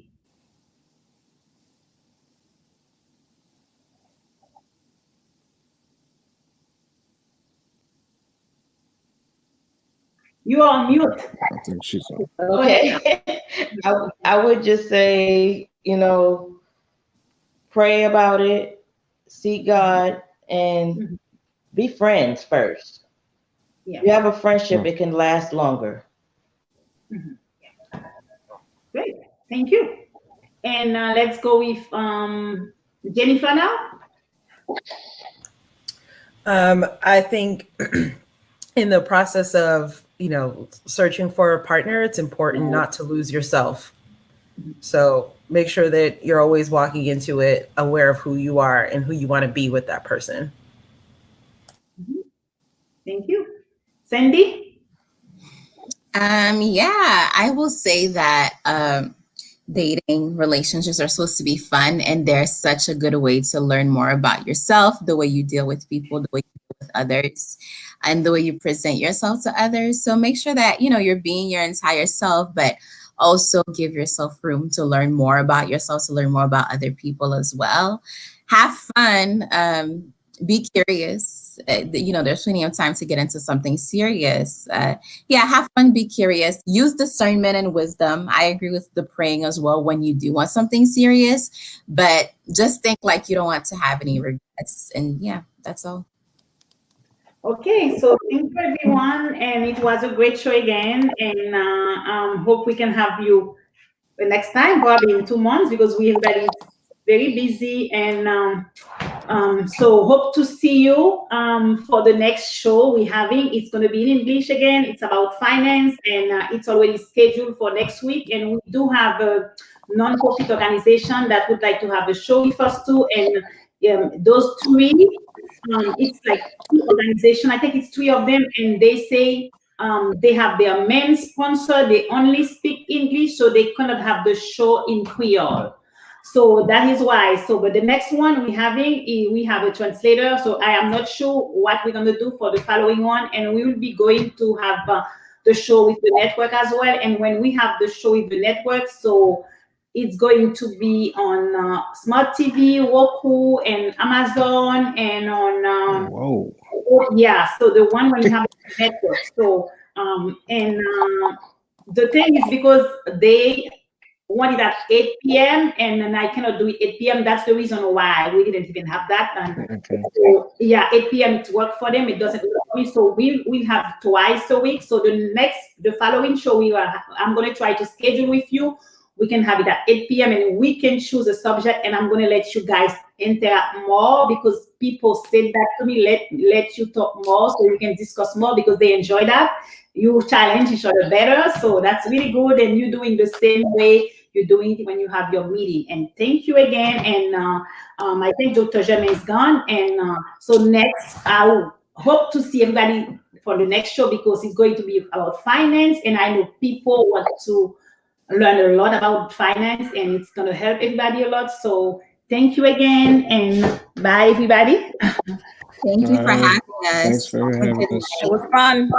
Okay, okay, bye. Okay. Grand moun kon ti moun kapab suiv li. Se yon emisyon ki bay anvi. Lady chaque la show, yeah, yeah. Lady chaque la show, yeah, yeah. Lady chaque la. Se grand moun kon ti moun kontan. Lady chaque la. Se yon emisyon kompetant. Lady chaque la. Se grand moun kon ti moun kontan. Lady chaque la. Se yon emisyon kompetant.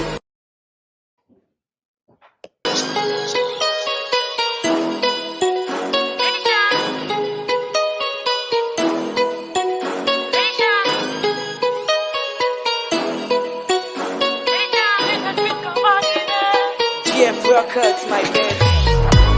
Grand moun kon ti moun kapab suiv li. Se yon emisyon ki bay anvi.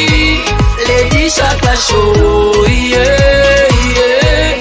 Lady chaque la show, yeah, yeah. Lady chaque la. Se grand moun kon ti moun kontan. Lady chaque la. Se yon emisyon kompetant. Lady chaque la. Se grand moun kon ti moun kontan. Lady chaque la. Se yon emisyon kompetant.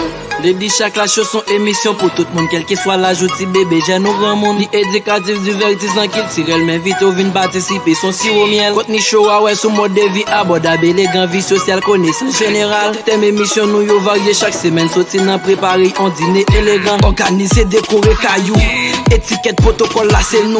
Connaissance générale, pratique, émission ça chargé tactique. Nous très contents, invités et spécialistes, nous yo qui prend fierté dans la communauté, pour partager connaissance, offrir service, information, soucis, jeunes à développer. Parmi les invités, nous yo Dieu compositeurs, musiciens et puis chanteurs. Experts en santé, personnalité, public, citoyen, civil, ak danseur. Dieu comédien, célébrité, nous dit respect, nous dit fierté. Artisanat, etc. Nous quitter non, nous tout côté. Grand moun kon ti moun kapab suiv li. Se yon émission ki bay anvi. Lady chaque la show, yeah, yeah. Lady chaque la show, yeah, yeah. Lady chaque la. Se grand moun kon ti moun kontan. Lady chaque la. Se yon emisyon kompetant. Lady chaque la. Se grand moun kon ti moun kontan.